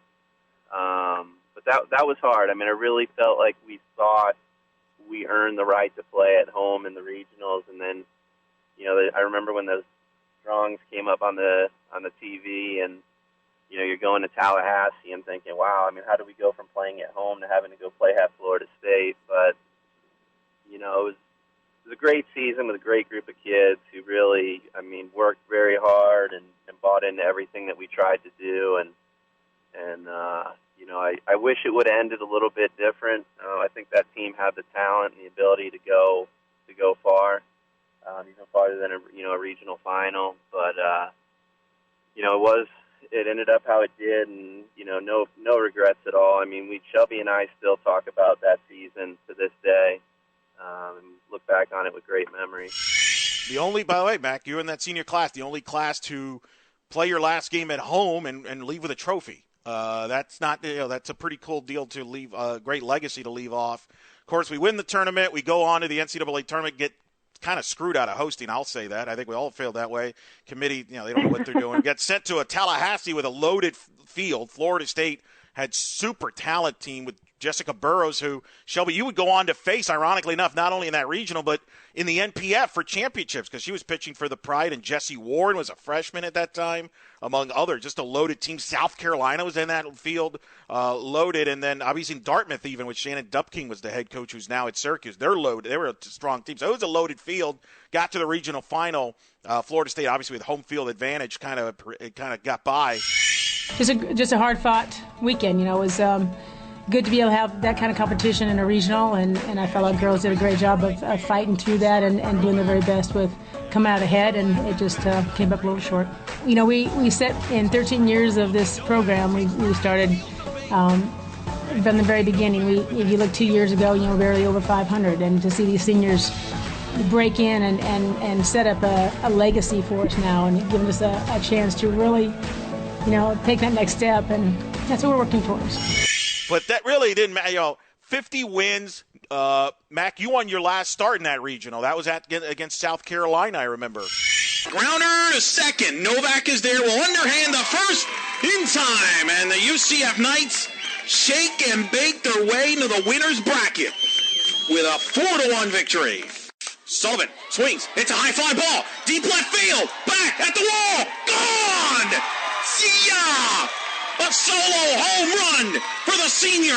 Farrah Sullivan has given the Knights a 1-0 lead here in the top of the fourth. That is Sullivan's third home run in an NCAA tournament regional in the last 2 years. Goodman tapped it up the middle, through, base hit. Coming in to score is Neswacheni. The throw home, not in time. Roden scores. It's a 2 RBI single for Goodman, and the Knights are well alive, leading 5-1 now here in the fourth. The pitch. Swing and a miss. Strike three. Knights win it. Mackenzie Audas sends UCF to the regional championship on 5-2 the final, and the Knights set a school record 50th win. That was your last start, and you win on top of that. And then I remember on the bus ride back, ironically, the bus broke down on our way around Claremont. Which ironically, Mac, as you remember, in our freshman year, the same thing happened leaving Tallahassee where the bus broke down by a gas station. Yes. And the girls were playing. I do remember that. And the girls were playing hacky sack back then in the gas station. And then 4 years later, here we are in 2015. We're stopping in Claremont, and while we're waiting for the bus to get fixed, we play hacky sack, and you jumped in on it. Everybody jumped in. It was almost like I think some of you were actually kind of glad the bus stopped because it meant you all got to spend some time more together, right? Yeah. Yeah. I mean, we were a close-knit team, so we all enjoyed each other's company. So it wasn't, even though it was annoying that the bus broke down, I don't remember feeling, super frustrated about it. Yeah, it was unbelievable. Of course, Shelby would go on to be a first-team All-American, first in program history, ERA champion, .87. Mac, you were second, .95. By the way, the .87 is tied for the school record. Allison in 2007 had a .87. Mac, you would be a Capital All-American, the first in the history of UCF in any sport being a Capital All-American. So you both got honored. Finished 1-2 in ERA in the country, which is unheard of for the two teammates to finish 1-2, helping UCF finish number 1 in the country. So a lot of accolades. Shelby won Pitcher of the Year, but I know you didn't do it together. I remember, though, the thing that jumps out, and we got only one or two more questions, but I remember UCF would put those graphics of both of you in their stats, but then you had like these weird things, like weird poses, and the ball was on fire. When did you both notice that you both were on that high of a level as far as the ERA and all that was concerned? Because they were promoting that. Whether you ignored it or not, they were promoting with some rather interesting graphics there. I remember that picture with the ball on fire because that one was me. That one's pretty hard to ignore. But yeah, I knew about our ERA, and I was very proud of it, and I was proud that we were 1 and 2. So I think I knew most of the season. I'm trying to remember exactly when I found out, but it wasn't like I was in the dark about it. It's just I also didn't really pay attention to it, I guess. So it wasn't like on my mind. But I do still have, I have to say, that picture of me with the ball on fire because it's too good not to keep. Oh, that was some great Photoshop skills. That's pretty good. Yeah, that's pretty good. I think Megan Herboth and the graphics people, that was the media relations at the time, did that there. That was pretty cool. Mac, I was surprised when you went over to Megan and tried to get Shelby to have an earn run added so you guys can be a finisher. No, I'm just kidding. She never did that. Nobody did that. But that's pretty wild. That may never happen again. And this is the last question for both of you. What do you want people to know about this 2015 team? You've talked about why it was so special throughout this. But just for the people, what's the legacy of this team will certainly last forever. As I mentioned earlier, you're both going to get inducted into the UCF Athletics Hall of Fame at some point, hopefully maybe together. Who knows? But starting with you, Shelby, what's the legacy you want to tell people when people bring up the 2015 team? What's the thing you want people to know the most? Well, I just want to point out one thing that I think is really, really important as to why the 2015 team was so amazing is because we were part of one of the worst teams to come through UCF as well. So it wasn't all, my freshman year, Mackenzie's sophomore year, I would say we both had terrible years. I blocked that out from my memory. Yeah. That was bad. I'm going to be honest with you. That was probably one of the worst years for UCF softball. And to turn around 2 years later and be the best team that UCF's ever had, I think that's really what makes that team so incredibly special is because that song, I think Drake sings it, Started from the Bottom, Now We Here.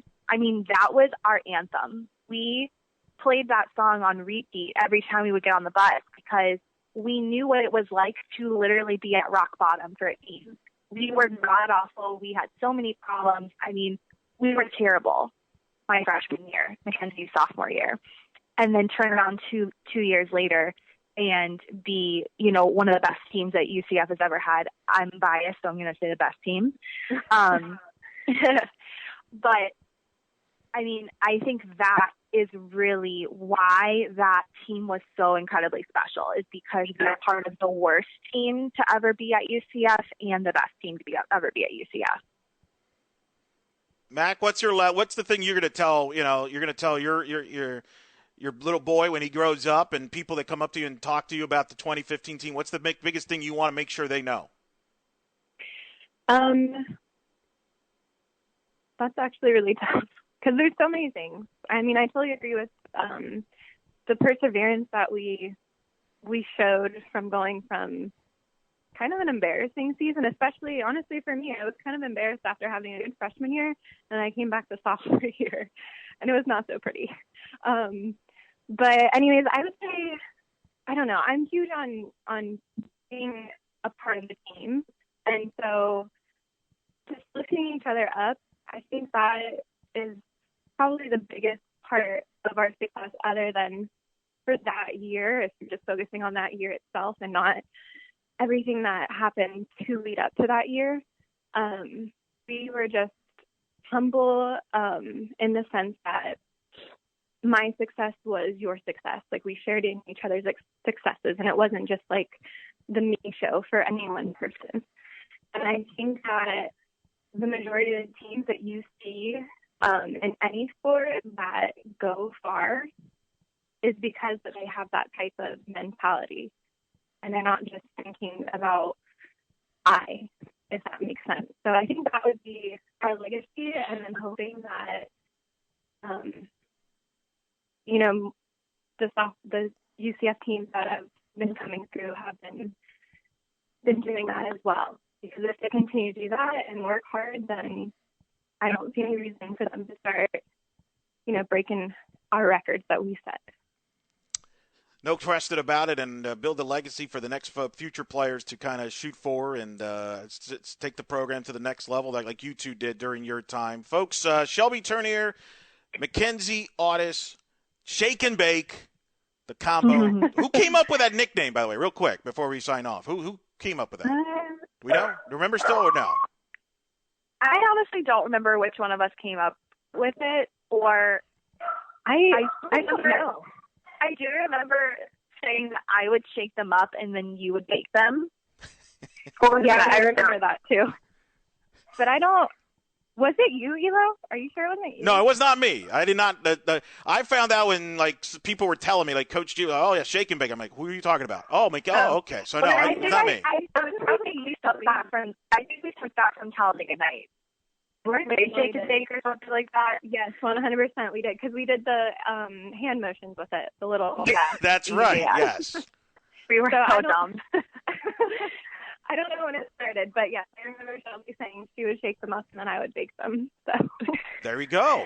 That's good. We had fun. That you did have fun. We loved fun. A lot of fun and a lot of success and a lot of great memories, ladies. Thank you so much for doing this and bringing back some memories here. Hopefully we'll do this in person in the 10-year anniversary with more players and in a better circumstances, and maybe, who knows, that could be right around the good time to get you both inducted into the Hall of Fame as well, so we could kind of celebrate multiple things at once, since you both like doing multiple records at once, so that'll be kind of cool. So Shelby and Mac, Mac, thank you so much for doing this, and thank you. Best of wishes. Of course. Thanks for everything you've done for UCF, and good luck there with your, they're continuing to help the game of softball too, with your respective businesses you're going to get into and lessons you're going to be doing, and helping future softball players reach their high levels like you did. Thank you, Elo.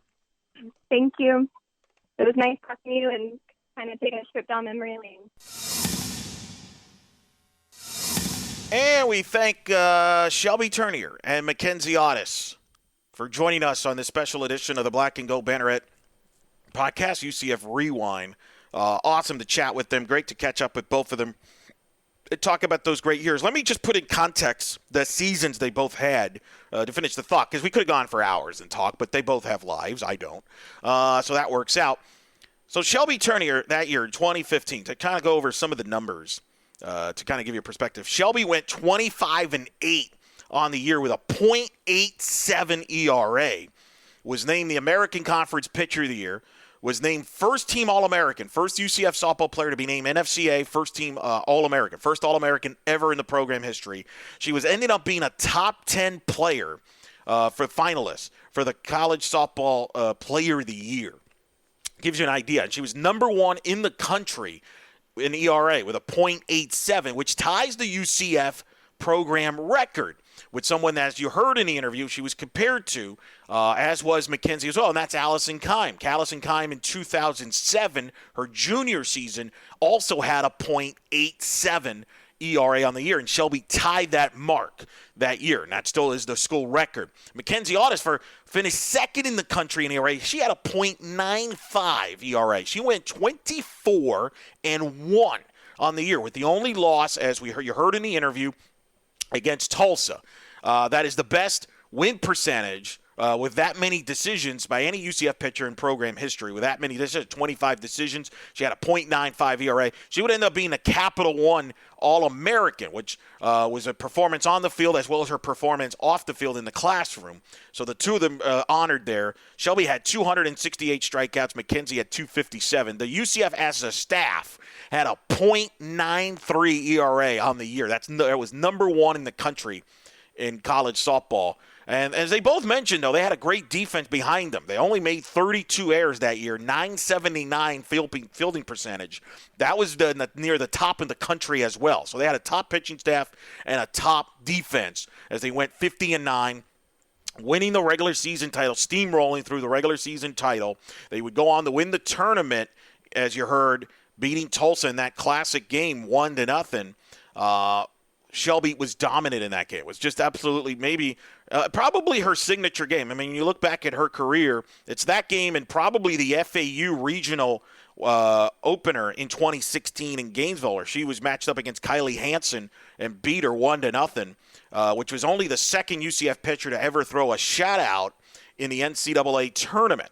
Allison Keim threw an 8-inning shutout in the regional final in 2008 against number 1 ranked Florida. Those are the only 2 shutouts that a UCF pitcher's had in regional play, and then Shelby did that in 2016. So, but you look back at that Tulsa game, which took place May 9th, 2015. That was a game that was nationally televised on ESPN2. Melissa Lee was the play-by-play broadcaster for that game.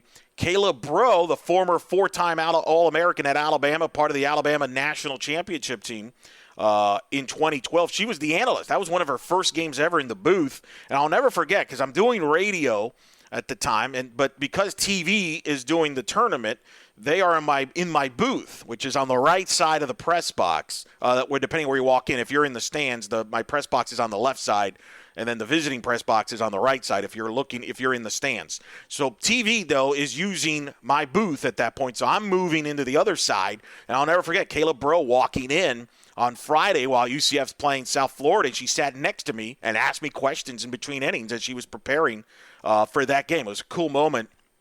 And a lot of pressure for me to make sure I gave her good information in that one. But, of course, UCF had that South Florida game that we talked about where UCF was the visiting team because they kind of rotated. They've kind of since then changed that rule, thankfully.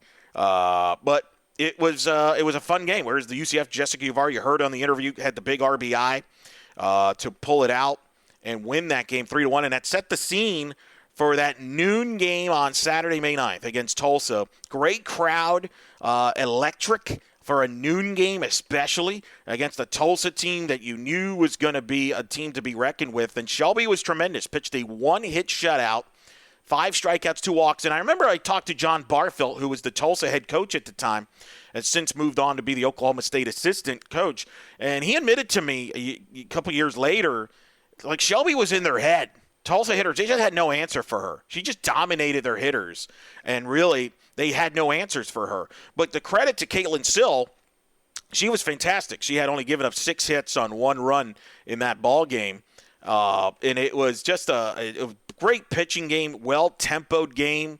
UCF threatened in the first inning but didn't score, and you just wondered, where was the offense going to come from in that regard. And there was a play in the game, and I'm looking this up as we record this, because one of the great defensive plays in program history took place late in the game. And I want to say it might have been the top of the 7th. It was either the 4th or the 7th inning, where the ball is hit to right field, and Willow Callanan dives headfirst and makes a sliding catch near the foul area.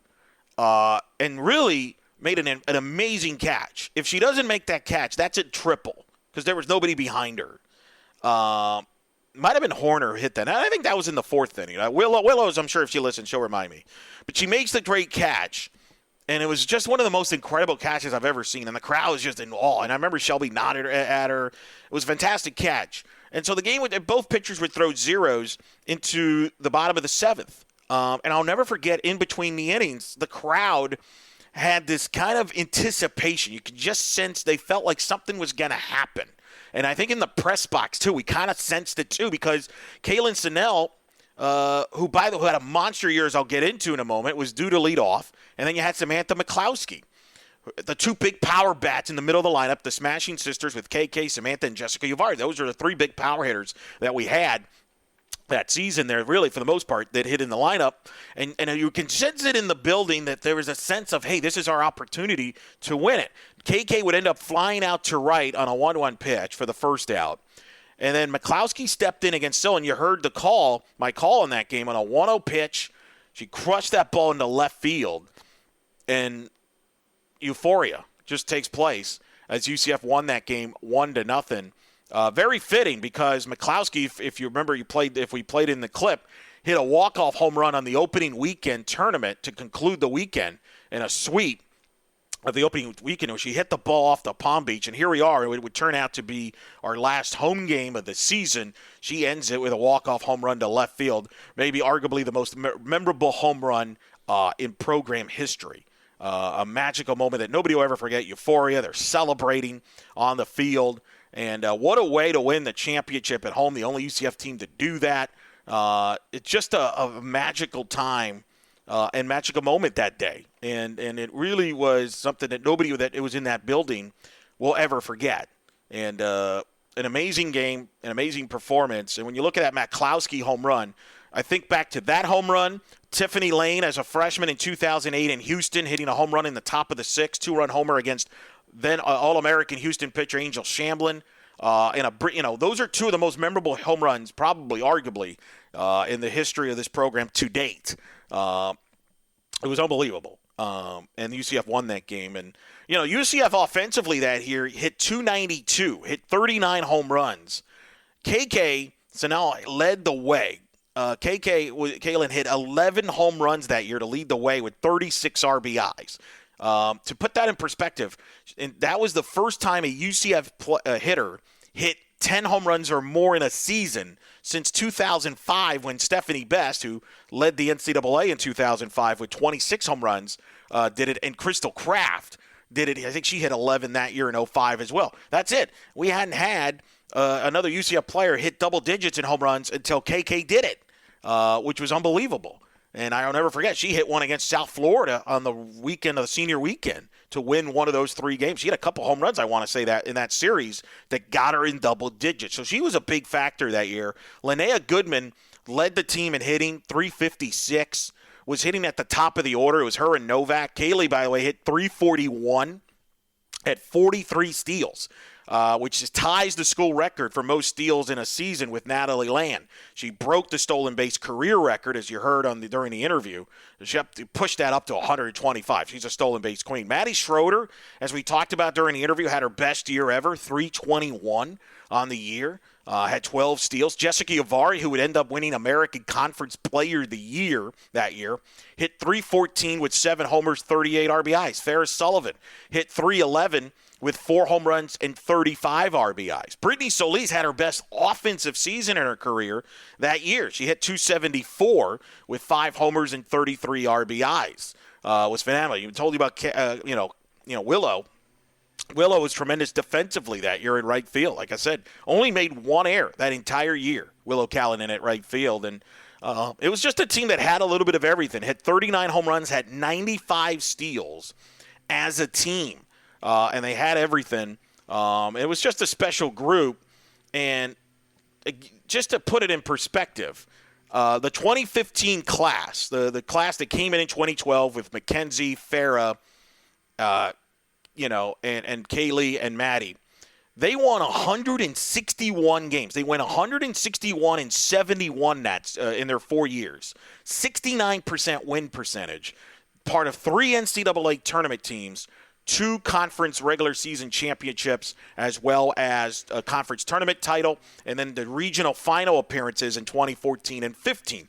Shelby's class, which was the 2013 class that came in, her class that included deals there, they won 160 games. 1 game less than the 15 senior class, 68% win percentage. There's 160 and 74. They would go on to be obviously 3-time NCAA tournament appearances from 14 to 16, 3 straight regional finals.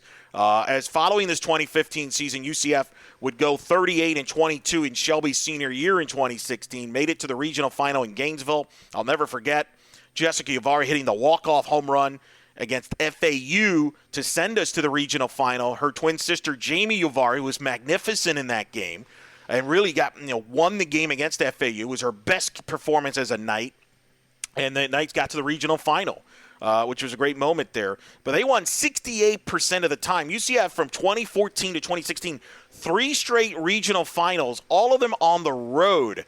They were the only them and Minnesota were the only 2 programs to go 3 straight regional finals back to back to back on the road. Minnesota did it, I believe, from 2015 to 17. UCF 14 to 16. They were the only programs to do it in that decade. Amazing accomplishment. And unfortunately, it's, you heard Jeff Conrad towards the end of the interview there, a flashback. When I interviewed Jeff Conrad, that was for an In the Circle podcast that I host. It's a softball podcast at In the Circle SB on Fast Pitch News. You can check it out on In the Circle SB Twitter for the cheap plug. But I interviewed him about a couple years ago, and he's now the assistant coach at North Florida. We talked about sort of the politics, if you will, because UCF got hosed. They did not get to host that season, as we would find out on Selection Sunday night. Unfortunately, they would get sent to Tallahassee. Basically ends up being a bus trip, even though the fact that UCF's resume warranted a chance to host. And, I've kind of been studying that for 5 years because I'm still very bitter about it, as you can tell in my voice. And really kind of trying to figure out what happened there. And it was really a lot of combination of politics. Notre Dame that year got to host, and the reason they got to host is because they could bus 3 teams to South Bend. And UCF that year didn't have enough teams to bus. And I think that was a financial decision by the NCAA committee. They'll deny it, but I think that's exactly what happened. Because if you look at the resume, UCF certainly had a better resume than Notre Dame, who lost early in the ACC tournament. I remember that year. James Madison, a team that hosted that year, they lost in the championship at home in the Colonia to Hofstra.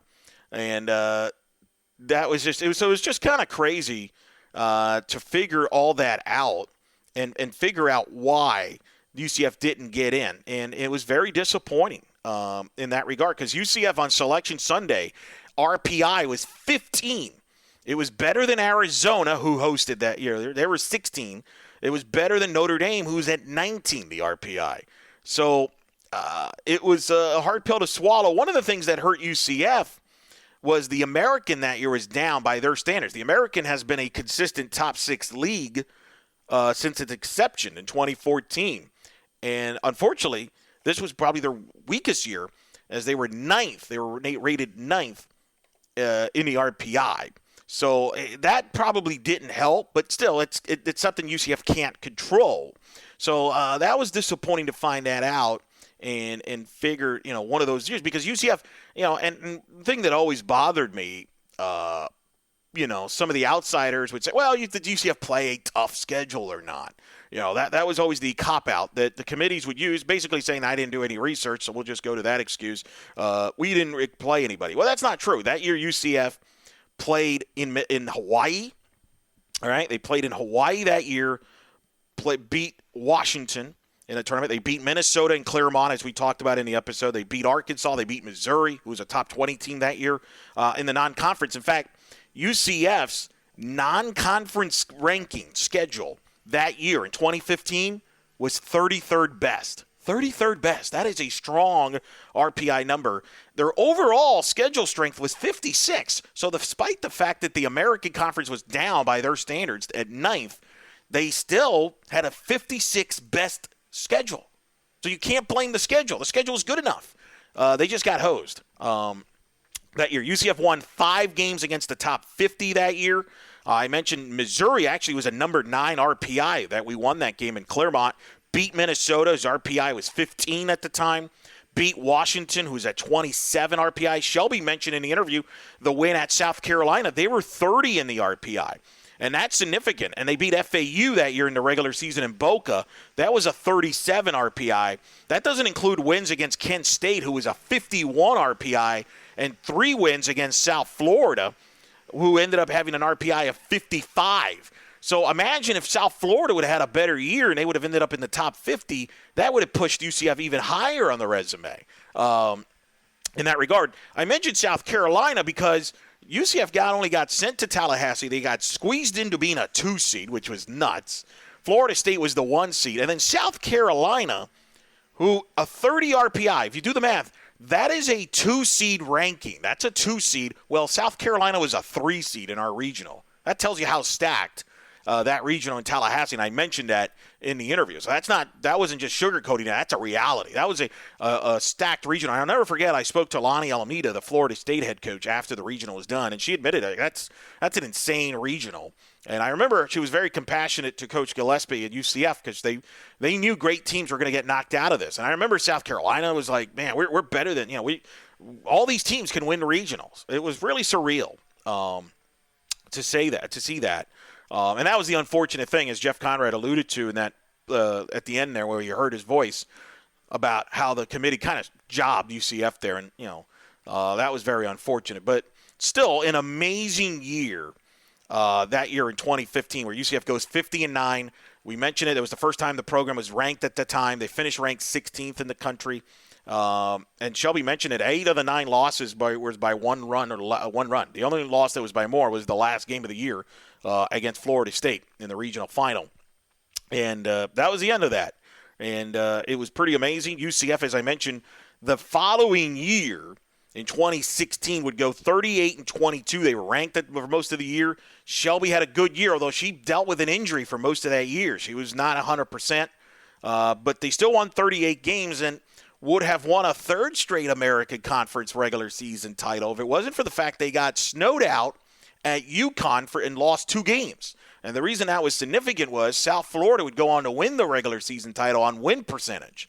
But if UCF would have gotten those 2 games in, you can't predict Mother Nature, obviously, but they would have gotten those 2 games in and beaten UConn, they would have edged out USF based on the tiebreaker because UCF had beaten USF head-to-head 2 out of 3 in the regular season in Tampa. Instead, South Florida won the regular season title. UCF finished 2nd. UCF would go on to lose in the conference tournament semis to Tulsa at Tulsa. Tulsa would go on to win the title. UCF would go to Gainesville in the regional final. Got to the regional final there. They beat FAU twice before losing to Florida in the regional final there in Gainesville. Florida was the number 1 overall seed of the NCAA tournament that year in 2016. So that was kind of the end of really the greatest run of UCF softball ever.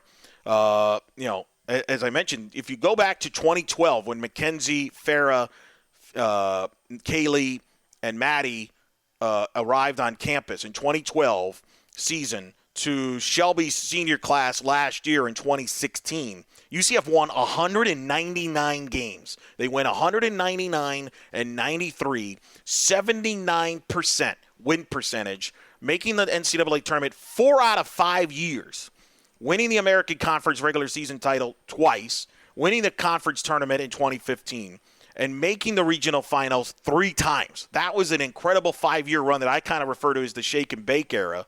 199 wins. Mackenzie and Shelby combined for 158 out of those 199 wins. Unbelievable. That is an incredible percentage deal there. 199 and 93. Just 1 win shy of 200 wins. Just a amazing number to digest, to say the least. Just a tremendous credit. And actually, that was 79% of those wins that during that time was either Mackenzie or Shelby. 199 and 93 was an overall win percentage of 68%. I misspoke earlier on that. But it was tremendous. It was a tremendous era. Obviously, as we look back on those at that time, and they all moved on great things. Shelby in 2016 would go on to reach a couple more milestones that year in her senior year. She would actually end up, we talked in the interview about Mackenzie passing Allison Kime for the all-time leader in wins. Mackenzie ended up with 78 career wins, but she would hold the record for a year because Shelby in her senior year would surpass her, breaking the record in the conference quarterfinal in Tulsa against Connecticut in a game where she had a postseason high 13 strikeouts. That was her best in a postseason game that she pitched at UCF, winning the game in a 3-2. That was her 79th career win, passing Mackenzie. She would have her 80th and final win in that 1-0 classic against FAU in the opening game of that regional in Gainesville 2016, and would end up with 80 wins. Shelby is the only pitcher in the history of UCF to have 80 wins and have over 800 strikeouts in her career. She would reach the 800 strikeout mark on her senior day when she pitched at home against East Carolina, and she would end up going over 800 strikeouts in her career. Only 3 UCF pitchers have ever reached that milestone of having over 800 strikeouts, Shelby joining Mackenzie Audas and Allison Kime in that mark. So that was pretty amazing accomplishments. The 3-2 pitch. Swing and a miss. A milestone. The 800th career strikeout for Shelby Turnier comes here in the 2nd inning on senior day. 2 pitch. Swing and a miss. Struck her out. And Shelby Turnier gets strikeout number 13. And this game is over. UConn put a scare on UCF. And for the second time, UCF wins by 1 over UConn, 3-2 the final, and the Knights advance to the semifinals tomorrow against the winner of Tulsa and East Carolina. Shelby Turnier with strikeout number 13, and she baked herself a victory and now becomes the all-time winningest pitcher in UCF softball history, surpassing her former teammate Mackenzie Audas with her 79th career win, and a memorable one with a career-high 13 strikeouts in postseason. Other notes from that team before we sign off. Every player from that 2015 starting lineup that I told you about, Linnea Goodman, Maddie Schroeder, Willow Callanan, Farrah Sullivan, Brittany Solis, Kahley Novak, KK, and others. They all made all-conference in the American at one point or another in their career. That is the only UCF team that could say that. Pretty impressive. Now, you go back to 2015. Linnea Goodman was first-team all-conference. Kahley Novak was first-team all-conference. Maddie Schroeder was first-team all-conference. Farrah Sullivan was first-team all-conference. Mackenzie and Shelby were both first-team all-conference. Jessica Yavari was first-team all-conference. That is still a record in the American for most first-teamers by one team. An impressive number, to say the least. Other notables from that team, Samantha McCloskey made first-team all-conference in her senior year in 2016. Farrah Sullivan ended up being a two-time first-team all-conference, 14 and 15. KK made second-team all-conference in her senior year in 2016 as well, making that mark. Brittany Solis was a second-team all-conference in 2015 and made it in 2017 as well. Courtney Roten would end up being a two-time all-conference performer in 16 and 17, all second-team member. She was off the bench in that 2015 team for the most and started some games late. Megan Greenwell made second-team all-conference in her senior year in 2018. So the accomplishments up and down this lineup is just unbelievable. Just to give you an idea on that deal. Kahley Novak would end up being a two-time first-team NFCA All-Region performer, as was Shelby Turnier in 15 and 16. They were tremendous, and their accomplishments there as well. Mackenzie Audas made a Regions teams 3 times, I think, in her career. Farrah Sullivan was All-Region. I mean, the accomplishments keeps going and going.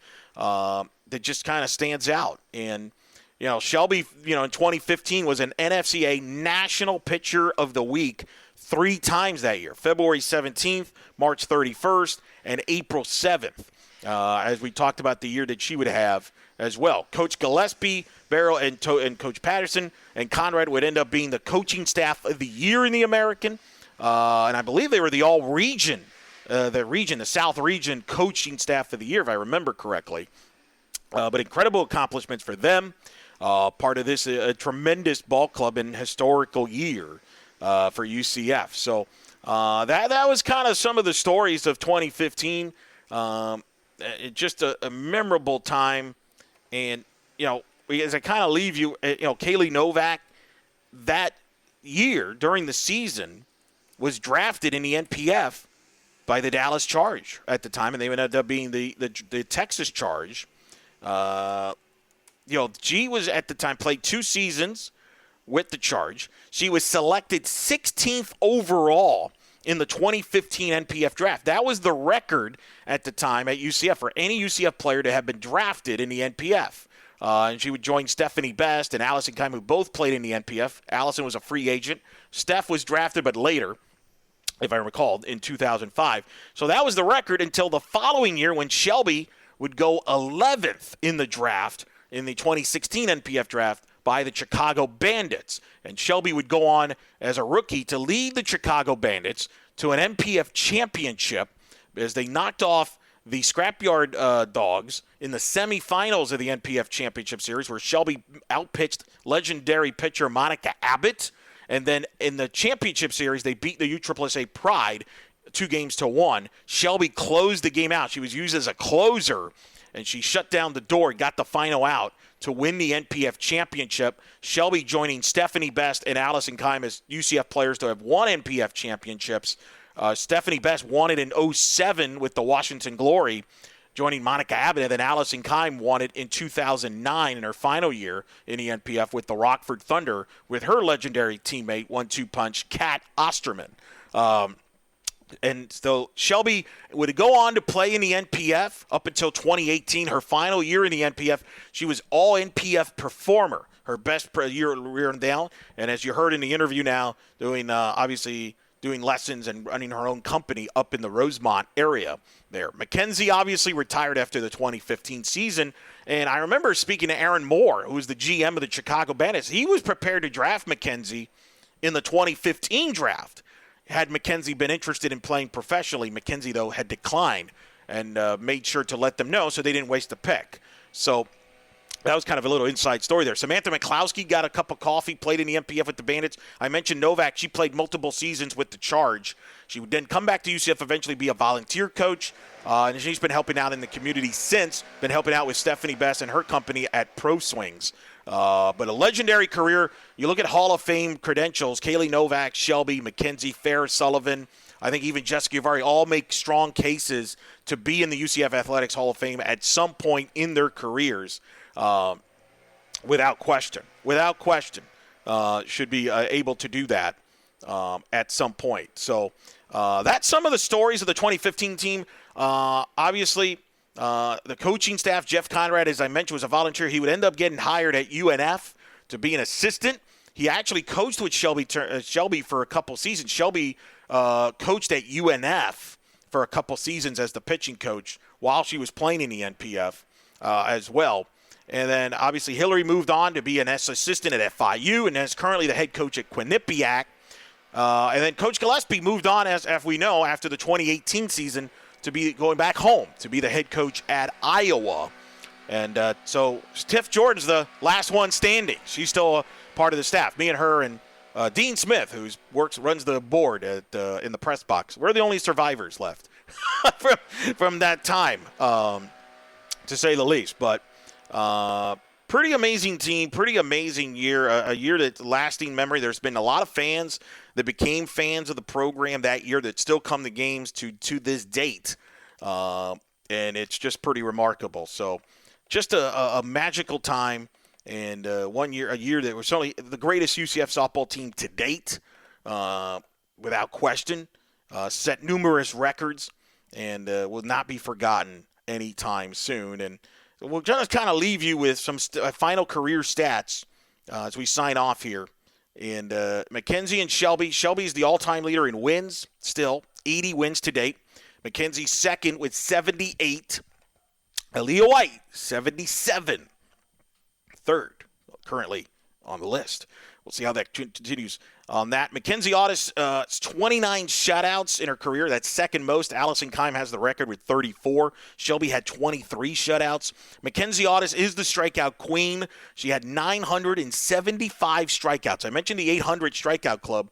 Audas, 975. Allison Kime, 847. Second all-time. Shelby Turnier, 830. Those are the only three pitchers in UCF softball history to have over 800 strikeouts in their career. Just pretty amazing stuff to think about that. Mackenzie is still the all-time leader in saves in the UCF softball with 10 saves. Jamie Uvari second with 8.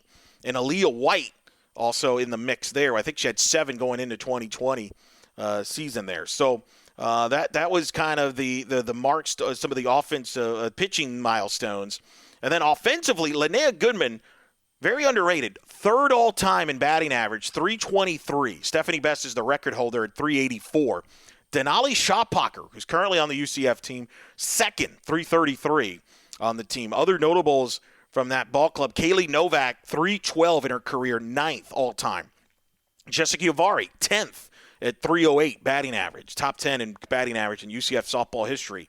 RBIs, Farrah Sullivan, third all-time, 136 RBIs. Only Janae Shinhoster, who played from 02 to 05 at 140, was second. Stephanie Best, first at 213, was the note there. KK, by the way, 105 RBIs, was 7th all-time in RBIs. Jessica Uvari, in 3 years, 97 RBIs, 8th all-time.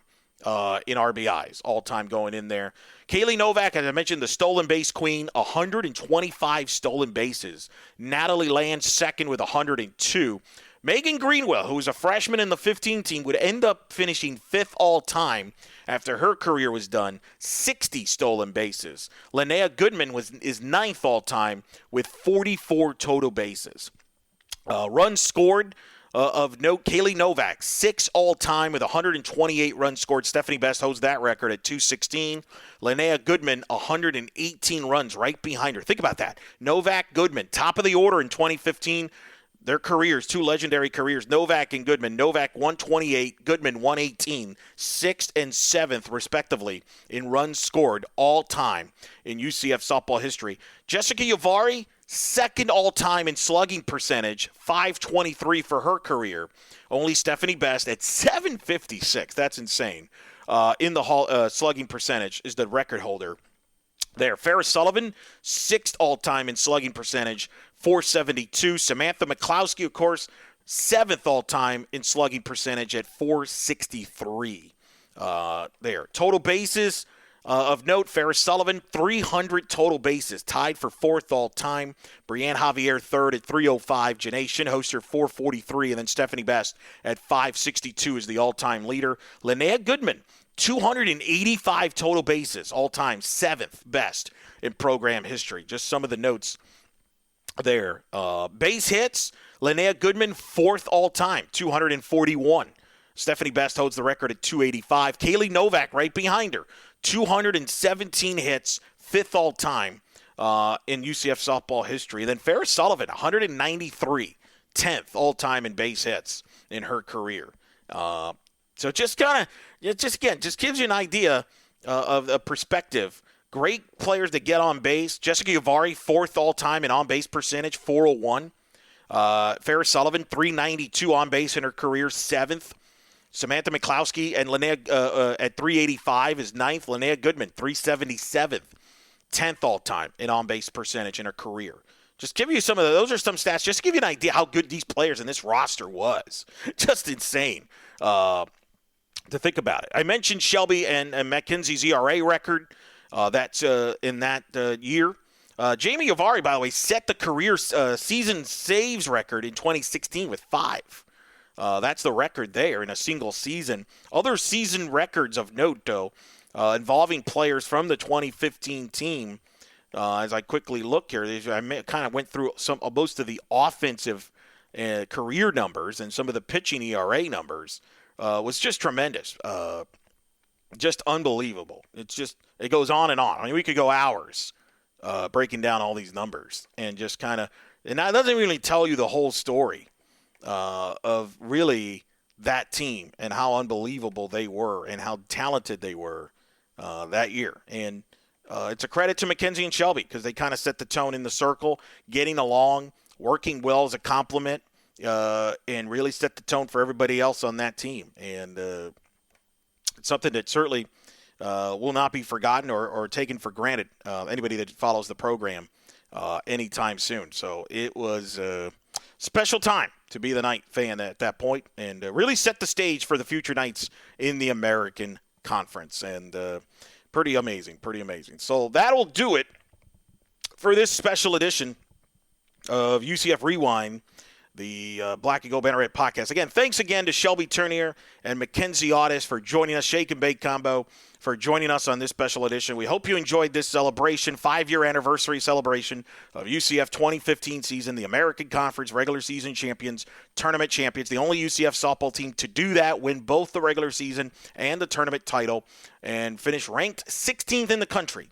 Only one of 2 UCF teams to finish ranked in the top 25.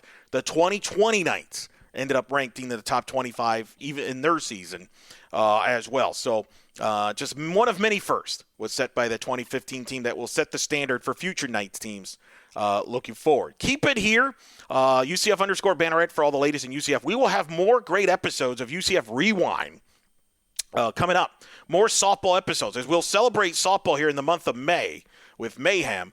We're going to celebrate the 15-year anniversary, the 2005 UCF softball team in a future episode. I'll be joined by their broadcaster of the 05 team, and it wasn't me. So you'll hear that episode. Plus, we'll have interviews on that episode with Casey Feaster, Cece Alvarez from that team, and then look and have playback some interviews from past years with Stephanie Best, and as well as Janae Shinhoster and Lindsay Enders from the 05 team. Stephanie Best, of course, by the way, 2015, that was the year she got inducted to the UCF Athletics Hall of Fame. In fact, she was honored in between the doubleheader against South Florida on that Saturday of senior weekend. She was honored. She was the first softball player to be inducted into the UCF Athletics Hall of Fame in 2015. Allison Kime would get inducted in 2019, becoming the second player. And I believe a good chunk of this team, led by Mackenzie and Shelby and Kahley and company, they're going to join them at some point in the future. Whenever that is, who knows? Depends on how the rules work. I know Mackenzie and Shelby in that classes, they're eligible if they got as early as 2022, 2023, 2025 range. But it depends on how the Hall of Fame works, and do they do it every year? And it's very complicated. There's a lot of great athletes to compete, but they will be. I would be stunned if they don't join Stephanie and Allison in that company down the road. But we honored Stephanie was honored that year during that season. Kind of a unique there. So we're gonna look back in the 05 season in a future episode. We might be doing one on the 2008 team because the 05 team was during the A-Sun era, the beginning of the program. Three big eras in UCF softball. You had the beginning with the A-Sun era, with the 05 team concluding that with winning the A-Sun championship. Then they go to Conference USA. That's where the 08 team comes in, and they talked about the CUSA era, led by Allison Kime, Brienne Javier, and company. And then, of course, this era, they were talking about the American era, led by Shelby and Mac, and continues moving forward with the current girls and the Knights team in the American era, as we like to call the shake and bake era. So that's all coming up in future episodes of the UCF Rewind. There's also going to be baseball episodes. We had Mackenzie and Shelby here, tremendous aces on the staff. We're going to have Jason Arnold and Justin Pope, two UCF Hall of Fame pitchers, part of the 2001 UCF baseball team that won the regular season and tournament title in the A-Sun. That's going to be on a future episode as well. So that will be fun. Tremendous. That'll be tremendous deal there as far as that was concerned. So that's going to be in a future episode, as well as Trey Neal. We're going to have some football ones. We're going to have a recap of the Memphis 2017 American Conference Championship football game with Trey Neal, who made the memorable interception in the victory against Memphis. He will be part of that episode, recapping that game and all the storylines that came with that game. That's all coming up on future episodes of the UCF Rewind. Make sure you check out Black and Gold Banneret for all the latest in UCF with all the podcasts and my articles. You can follow me at Eric Lopez Elo. So, for Mackenzie Audas and Shelby Turnier and all the UCF players in 2015, we thank you, ladies, for all the memories that you provided us. And all the fans, I think on behalf of the fans, we say thank you for that. And for the audience listening, we hope you've enjoyed this special edition of the Black and Gold Banneret podcast, UCF Rewind. Until next time, Eric Lopez saying so long. Go on, charge on, and go Knights.